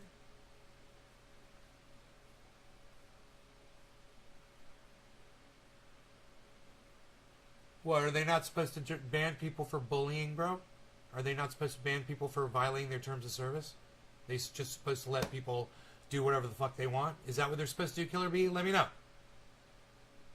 When Trump got banned for terms of service from Twitter, it was for breaking the terms of service. It wasn't for them trying to fucking control a narrative. He was breaking their fucking terms of service. You understand the difference? It shouldn't happen to anybody? Dude, when Alex Jones doxed motherfuckers, he shouldn't have been banned from fucking social media, dude. When Donald Trump sends rabid people to fucking hurt other people, he shouldn't be banned from social media, dude? When these people are breaking terms of service, bro? What's up with you, dude? What, are you affiliated? What, are you affiliated, bro? You got allegiance to Donald Trump? I'm kind of wondering, what gives him the fucking pass No one? Yeah, so what? People shouldn't enforce terms of service, bro? So these corporations that provide us with a social media platform, they shouldn't be able to fucking have a say in anything that gets said? No, I'm not just fucking asking if it's an opinion. I know it's your fucking opinion. You don't say it's just an opinion. Well, you think I'm too much of a fucking idiot to know you're giving me your opinion? I want to know, why does Donald Trump get a fucking pass, bro? I'm trying to get to your fucking line of thought here. Oh, you said it wrong? You said it wrong? What'd you say wrong? Let me know where I got this wrong. Correct me. I'll wait. He doesn't get a pass? So when any human being breaks terms of service, it doesn't matter if they're me or you or the president of the fucking United States, they get blocked. They get banned. They lose their fucking privileges on that independently owned social media site, correct? I want to make sure we're all on the same page here, Killer B. You know, it's like you're like, no one should get blocked. Really? You know, what if somebody reveals personal information on somebody else? Shouldn't they be blocked, bro? Shouldn't YouTube or Twitter or Twitch or Facebook or whoever have a say in that, since they're the ones providing the service? Tell me if I'm not making sense. You know, I was feeling a little pushback there for a minute. I thought I really made myself clear. Really, you just believe anyone shouldn't be silenced, get penalized, but not banned for life, that's all? Really? Really, Killer B? Let me ask you a question. You have any family members at all, ever, in your life? Have you ever had a family member? You don't have to name them or anything. I'm just kind of wondering. It's a yes or no. You got a family member? Ever?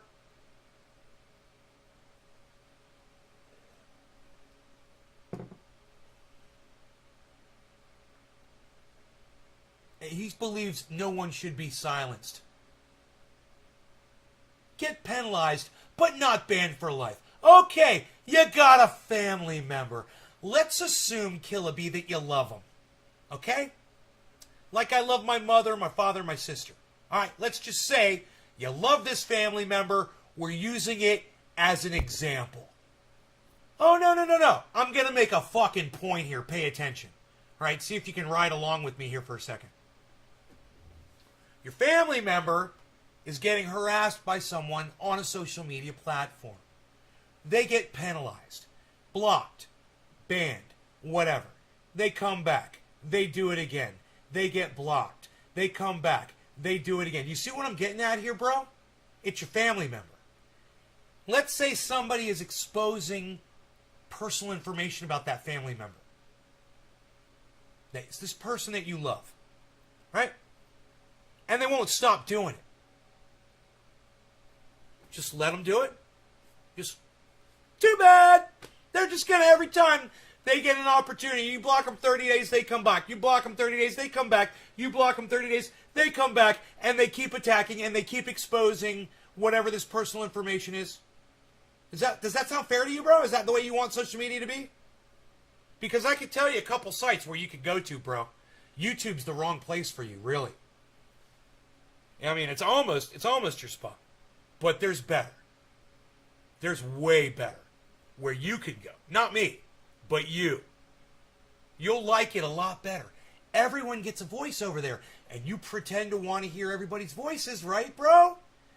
You want to go where voices are free, bro? Everybody has a say and nobody gets throttled and nobody gets shut down. You want to go there? You said no one should be shut down. Everyone should have a voice, right? Would you be interested in a place like that? Because I know of several. And you'd be more than welcome there. Everyone's welcome there. And you can let me know how that works out for you. What do you think, Killer B?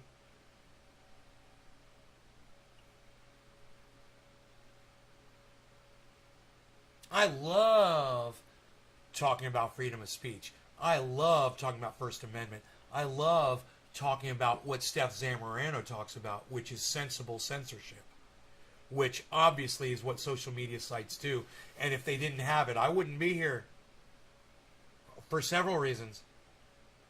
You know, one of them being that I don't want to be exposed to some of the garbage that other people want to put out there that luckily the social media sites throttle for me, so I don't have to be exposed to it.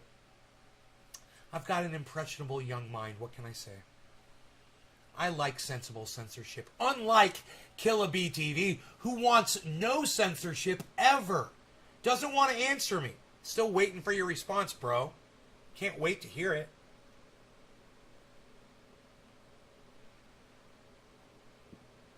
Anybody else want to chime in? No, I want everyone to be equally treated. Everyone should have a voice. That's all. I don't mean anything bad, man. The social media should obey our constitutional rights. That's all. Oh, so there's hate speech in you know, the Constitution. You know, we've got hate speech. Depending on where you are in the country, I believe. I don't know if it's federal. There might be federal hate speech laws. Let me find out. Because then, if there are, then that's what you want on social media, bro. Right? And what you said about Donald Trump was totally fucking bullshit, and you fucking had your head so far up Donald Trump's ass, right, that you weren't even thinking clearly, were you? A form of fucking Trump derangement syndrome, but coming from the other way, in support of Donald Trump. Kind of fucking weird, huh? Weird, huh? But I'm picking up on it. It's alright, but I'm just saying, holding the mirror up, bro, so you can see yourself for what you are. Are there any current federal hate laws?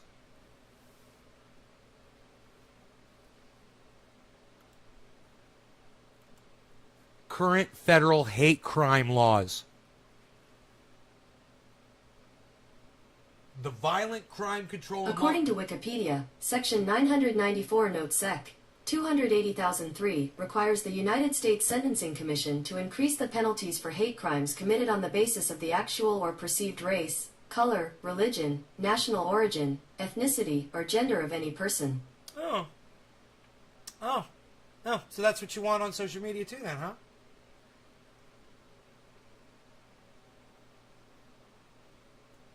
You don't want everyone to have a voice. You want it throttled like the Constitution says. Just like the federal government says.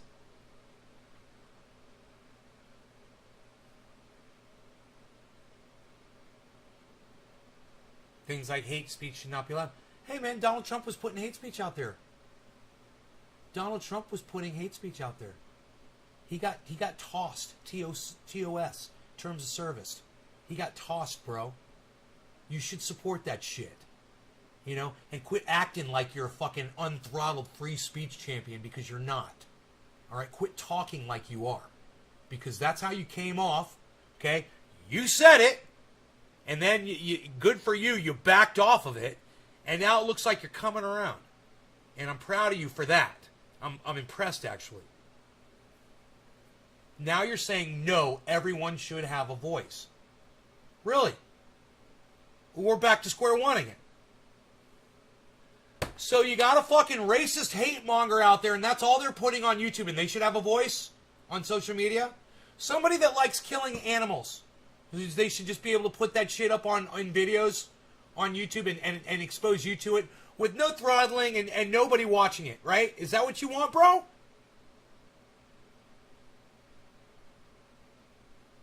Well, hey man, the fact that you've been watching me forever, that's great, bro. You know, we're finally having a fucking conversation for the first time ever. You know? Welcome to the goddamn reality of this show, man. You know, and if this is really how you feel about shit, I think you need to be straightened out a little bit. You know, you're not speaking clearly, or you're not thinking clearly, or both. But there's definitely something off with you. You think Donald Trump should be allowed to profess hate speech, racism, you know, pontificate his poisonous bullshit. You think Alex Jones should be able to. dox motherfuckers and not be removed from social media for it. You know? I'm going to, you know, so let's just say somebody's going to post somebody's address, you know, and then tell a bunch of people to go over there and cause harm to somebody. Are you okay with that? According to you? No. Well, when you first came on here, you said everyone should have a voice. Well, what about that person that comes on here and all they do is they dox? They're just a doxing troll, bro. Should they have a voice? No. Why am I answering this fucking stupid-ass question from you, dude? You're not even thinking this through, are you? I don't think what you mean what I'm saying. I'm saying speaking correctly, no hate speech, no bad stuff. Make up your mind, bro. You got to make up your mind. You got to determine what you want. You say that, and then you say you want everyone to have a voice. That's not what you just said. You know, someone that's got hate speech or bad stuff, you don't want them to have a fucking voice! So stop saying you want everyone to have a voice! You're fucking lying to yourself, dude! You're not even looking at this issue properly! Look above, he said Trump's on vacation and we can't erase history in one sentence. I'm definitely medicated off some good cannabis. I don't mean anything bad about this. I want everyone right for everyone is what... I want everyone right for everyone is what I mean. I feel like you're upset with me. I'm sorry, Nay. It's alright, bro. I'm having more fun than I've had since this interview this morning. Ask him what he meant by Dems erasing history. Dude, Democrats... Johnny, do you not think that Democrats are all about controlling the narrative? Do you not think Democrats are going crazy trying to censor people? Do you want me to give you examples of Democrats trying to censor people? Are you... Yeah, now we got this motherfucker over here on the goddamn blue. Are you a blue waver, Johnny? Is that what your J's are from Johnny Jackhammer? You flip them over. They're blue waves. I got you. I got you, buddy. I'm just fucking with you.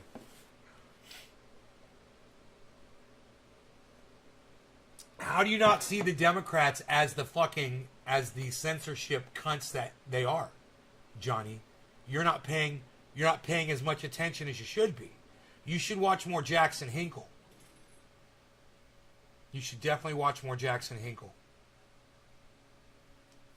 He's on that shit.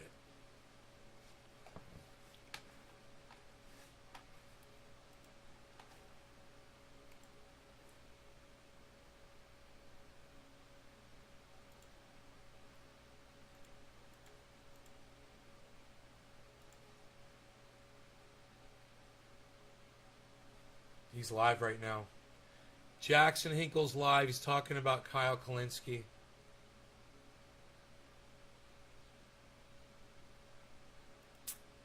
Huh.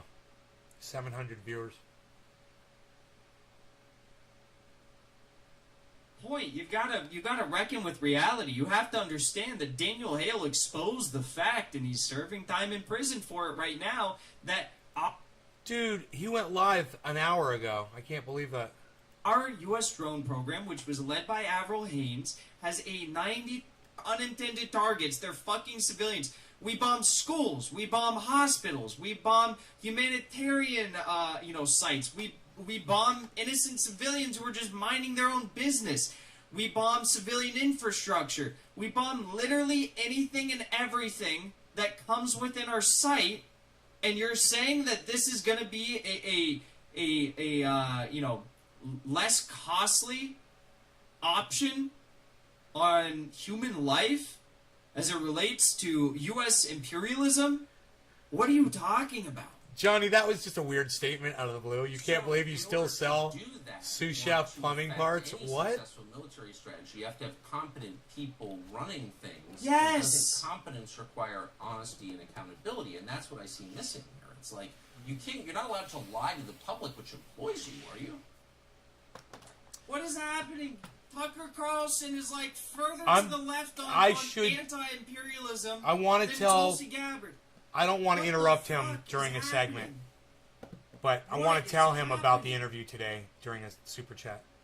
Tucker Carlson is like, well, yeah, but like, if you have the intelligence community that's providing the intelligence for all of these airstrikes, and the intelligence community has lied in Iraq, in Somalia, in Niger, in Libya, in Lebanon, in Palestine, in Gaza, in Iraq, Afghanistan, Syria. I'm glad he remembers all this. Every country that we've invaded, how can you trust them? Let's make him How bigger. can you trust them to provide intelligence surrounding anything? You can't. That's the end point that Tulsi Gabbard needs to come to terms with. You can't. The American people deserve honesty. They deserve leaders who lead with integrity, and not those who shy away from their own responsibilities to the American people. Oh, that didn't pop up for some reason. Look for a lower-ranking fall guy to take the hit.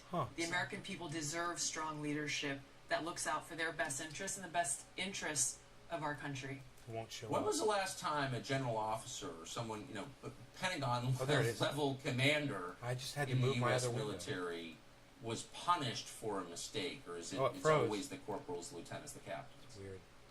I don't know why That's a won't work. really good question, Tucker, and I can tell you from having just come off of active duty, having just come back from a deployment to Africa, there's a common frustration amongst service members when it is someone of a lower rank who takes the hit for decisions and policies that were made far above. Hey, Tulsi, you're not a hero. War is not the way to solve our problems. Governing anything. Not just All right. I got news for you. No, It's not leadership.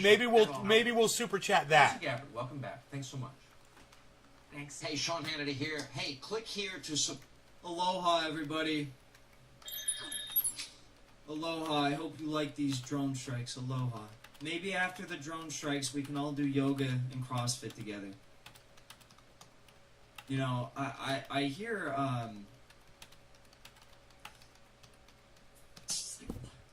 don't even know where to begin with this. Like, I had so much respect for Tulsi. Again, I accidentally had my caps she's lock someone, on. like, I seemed very nice when I met her. You know, but that's like politicians. They're supposed to be nice. They have to be nice. They have to be charismatic. If you're not, you're going to get, thrown aside, and hopefully you have enough money to combat that. Like, for example, Darrell Issa is the most rich member of Congress, and he literally got forced out of his district in CA 49, partially because he was such a prick. No one liked him. But he just has so much money. He carpetbagged down to San Diego County, and he got a new congressional district down there. But, like, God, I feel betrayed. Again, it's like, I donate to these people, I support them, and they continue to sell us out. What is this? What is this? Yeah, drone strikes, sure. That seems like the right move. Let's just take a look here. We know overall 90+% civilian casualty rate with our drones. Let's look at, like, Joe Biden's drones. Super chatting about Tulsi. A lot of liberals argued to me that, well, Joe Biden's drone strikes are going to be different because he cares about some human rights. So that means his drone strikes are going to be different, right? Well, let's break it down. Syria. He's bombed Syria twice. Airstrikes in Syria. They killed civilians in the second airstrike in Syria. In both airstrikes in Syria, they killed PMF members. I believe in the first airstrike in Syria, they actually killed more PMF members than Donald Trump did. What's the PMF? The Popular Mobilization Front or Forces. The PMF happens to be a coalition of fighters that are fighting against ISIS. This supposed Islamist ideology that Tulsi Gabbard claims to oppose, right? But a lot of these fighters in Iraq, in Syria, that make up the PMF, a lot of them actually have, at least in the past, they had a lot of Iranian support, which he also claims is part of this Islamist ideology. Tulsi, it almost seems like there's different factions of Islamist ideology that don't agree with each other. Like he's yelling, man. There's a Shia theocracy in Iran. It's getting my attention. It's not Wahhabis. It's not Woo! Salafi. Love it. It's not Sunni. It's like Go, it's son! completely different.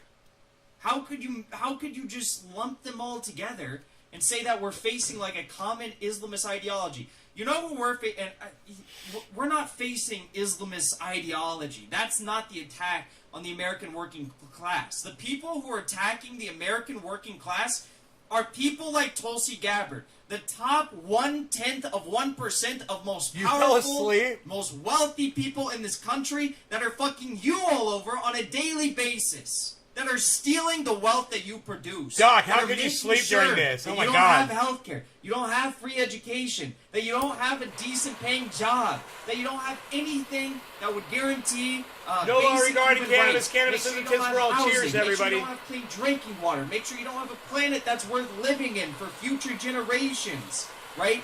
There They won't be crack any future everything generations. to ensure that maximum profits are guaranteed for multinational corporations at the expense of the American working class, right? That's what they do. That's who we are fighting against. Wonder why That my is who super is chat waging never went a up. war, a class war against the American turned him off. working class and the poor people of this country. But let's continue on. So that's Syria, right? Let's take a look at Somalia. Somalia, Cheers. Joe Biden bombed civilians. Who would have thought? It's not like we have a long record of bombing civilians via drone strikes in Somalia in the past. Oh, right, we do. Let's take a look at, where else has he bombed? Oh, Afghanistan. He launched an airstrike on ISIS-K affiliates in Afghanistan, right? Oh, shucks. Actually, he bombed 10 civilians, one of which was a U.S. interpreter, and a family of a U.S. interpreter. They killed a 4-year-old, 2 3-year-olds, and a 2-year-old. They bombed Iraq also. They have no regard for human life. Drone strikes, people who support drone strikes have no regard for human life. And that's why I'm sure most of you watching that video right now were probably as perplexed as Tucker Carlson, of all fucking people, as Tucker Carlson was during that video. It's also worth noting that I'm getting mixed up with my source here, that Tulsi Gabbard didn't say a word about the Israeli, assault on Gaza and Palestine, occupied Palestine, and this recent wave of rocket attacks. She didn't say anything about the ethnic cleansing of Sheikh Jarrah. Didn't say a word about that. She took time off from Twitter during that, and she didn't care to say anything about that. She only comes back to fight the culture war. It seems as though, to me, that Tulsi Gabbard is more consumed with fighting the culture war than fighting against the imperialist wars and fighting the class war. That's why you all watch this show. Because I'm not gonna bullshit you. Sure, I happen to believe that Tulsi in the past was like a nice person to me, but I don't prioritize personal relationships like Kyle Kalinske does above fighting for working class people and people who are being oppressed all across the fucking globe by the imperialists here in the United States. I will never do that. I will never do that. That's why you come here. Alright? God, these people are pissing me off, dude. These people are really pissing me off today. It's like, why is this all like coming to ahead today? It's like this is all happening right now, and there's more of it. But thank you to those who sent in super chats. I want to read a few of those. I'm a Phil American. Thank you. Said the missiles were nicer in spirit though. Yeah, they had rainbow flags on them. They're LGBTQ. They them missiles, right? Micah, thank you for the super chat. Literally replacing our heroes with AI and robots. Nays Garden, thank you for the super chat. Hey Tulsi, people who think war is the answer are not heroes. Exactly. Michael, thank you again. Michael, thank you. Tulsi has also been Islamophobic and imperialist. I don't know what MLs ever saw in her. She fakes being anti-establishment. I agree. Tegderb Namrog, thank you for the super chat. You said, military indoctrinates them to believe the false dichotomy of drone strikes or dead troops. Or we could just leave them the F alone. Exactly. Thank you for the other super chat. You said, even though I never make politicians my heroes, I was still bummed about Major Gabbard, as was I. Fan of fanfics, thank you. You said, amazing, isn't it? They'll tell you that if you vote them and give them your money, they'll have the power, but when they get there, somehow no power. Yeah. Thank you for all the support, everybody. As I mentioned earlier, this stream, we talk about a lot of sensitive issues apparently, so YouTube demonetizes it. Appreciate the support. If you're watching, be sure to drop a like. It does help us boost in the YouTube algorithm. And yeah, we're going to get into another story here in a second. Hope you're all having a good day, despite like all this fucking shitty news. This is why they say don't meet your heroes. Margot Schultz, thank you for the super chat. I appreciate that. Thank you. Did he not read mine yet? Zainab Day says Bernie. Bernie says Biden is my friend. Joe Manchin is my friend. Yeah. Like, did you see, I did a segment on it. Did you see Faz Shakur go out on Crystal Kyle and Friends and say, like, Biden is a politician of a generation that we're losing. He's truly a politician that can be pushed to the left. Edible chocolate. And stays true to what he says he's going to do. It's like, what?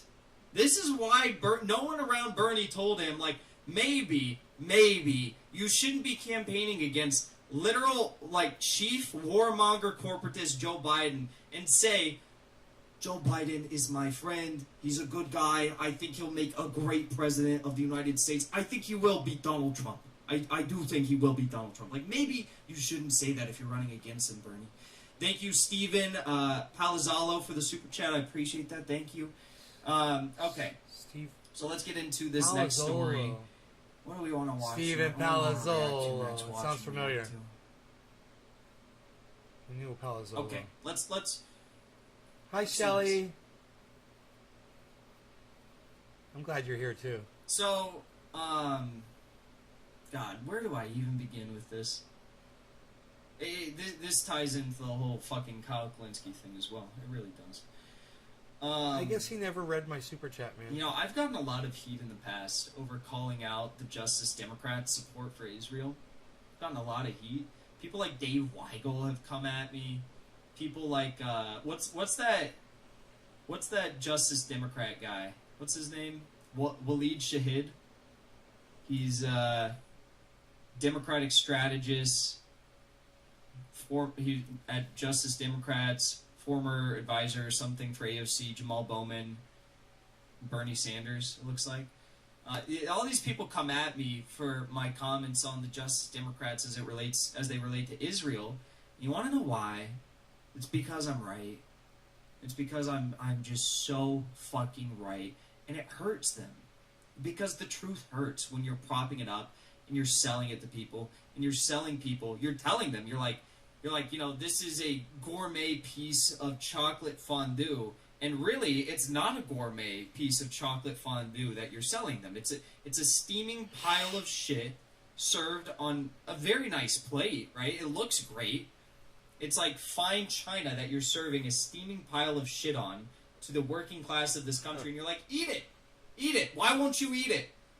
And then you have someone like me that comes in, and I say, Waleed, Dave, they don't want to eat your steaming pile of shit because it's a steaming pile of shit, and you're telling them it's chocolate fondue, you know? So let's take a look at this, because there's a new story surrounding the Justice Democrats in Israel that I want to show all of you, right? Liberals have been losing their minds. They've been saying, oh my God, the Justice Democrats are actually leveraging their power for something. They are actually leveraging their power to stop $1 billion in funding for Israel's Iron Dome. Some of you probably already know where I'm going with this. Thank you to Michael Radke for becoming a member on Patreon. I appreciate that support. Thank you so much. Some of you probably already know where I'm going with this. Here we go. Ryan Nobles tweets this out. New. A little bit of drama with the dim passage of the debt ceiling in the House. A group of progressives have told leadership they will not vote for the bill if it includes $1 billion in funding for Israel's Iron Dome.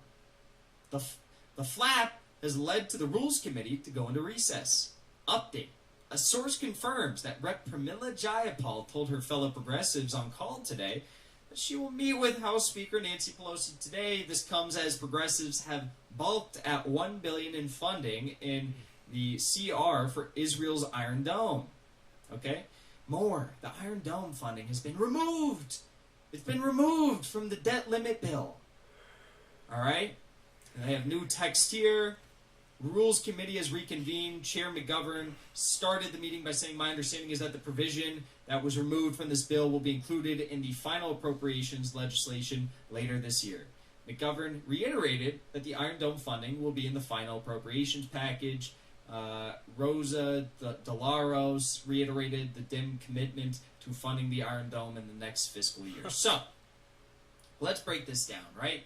You have all of these liberals and that are losing their minds over this. You have progressives who are out there saying, like, bravo, they fucking shut down the $1 billion in funding for the Iron Dome, which is like the missile defense system for Israel that, I might add, hasn't been defending them from all of, Hamas's missiles as of late. They've been getting a number through.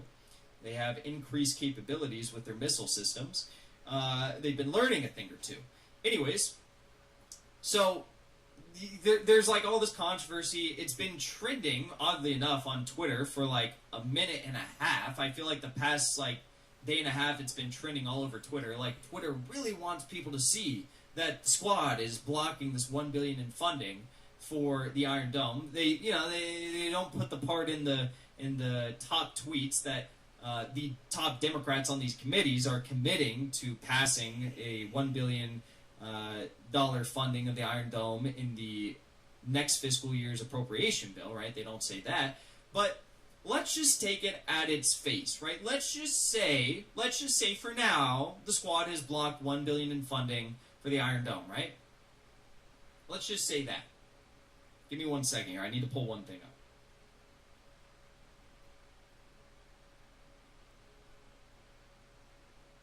Let's just say they stopped it for now. Some might say, that's a good thing, right? Some might say that's a good thing.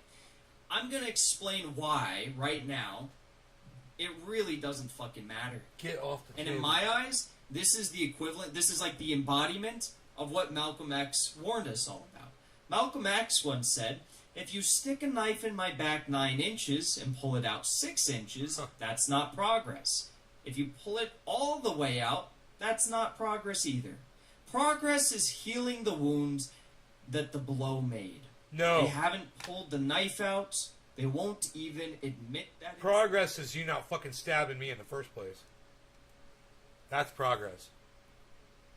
Some of you might remember the House narrowly passed a $3.3 billion aid amendment to the oversight provision in one of the most recent bills that passed through Congress. The bill, which was advised by numerous pro-Israel organizations, including J Street, includes $3.3 billion in security assistance to Israel as its key provisions is outlined in the 2016 Memorandum of Understanding. It's fucking crazy.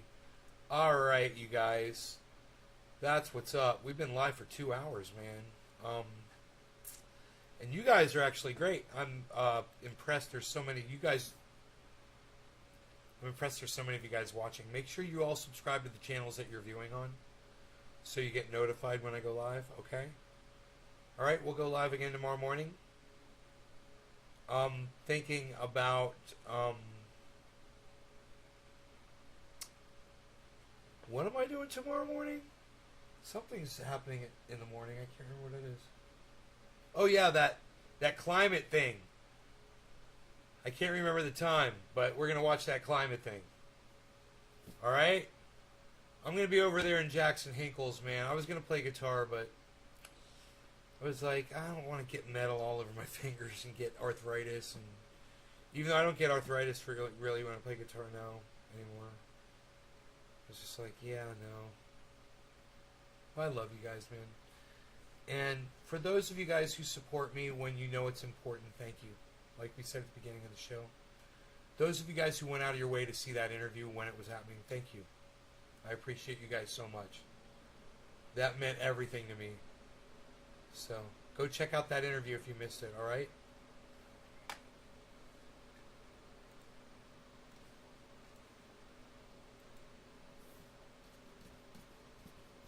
Oh, thanks, Dave.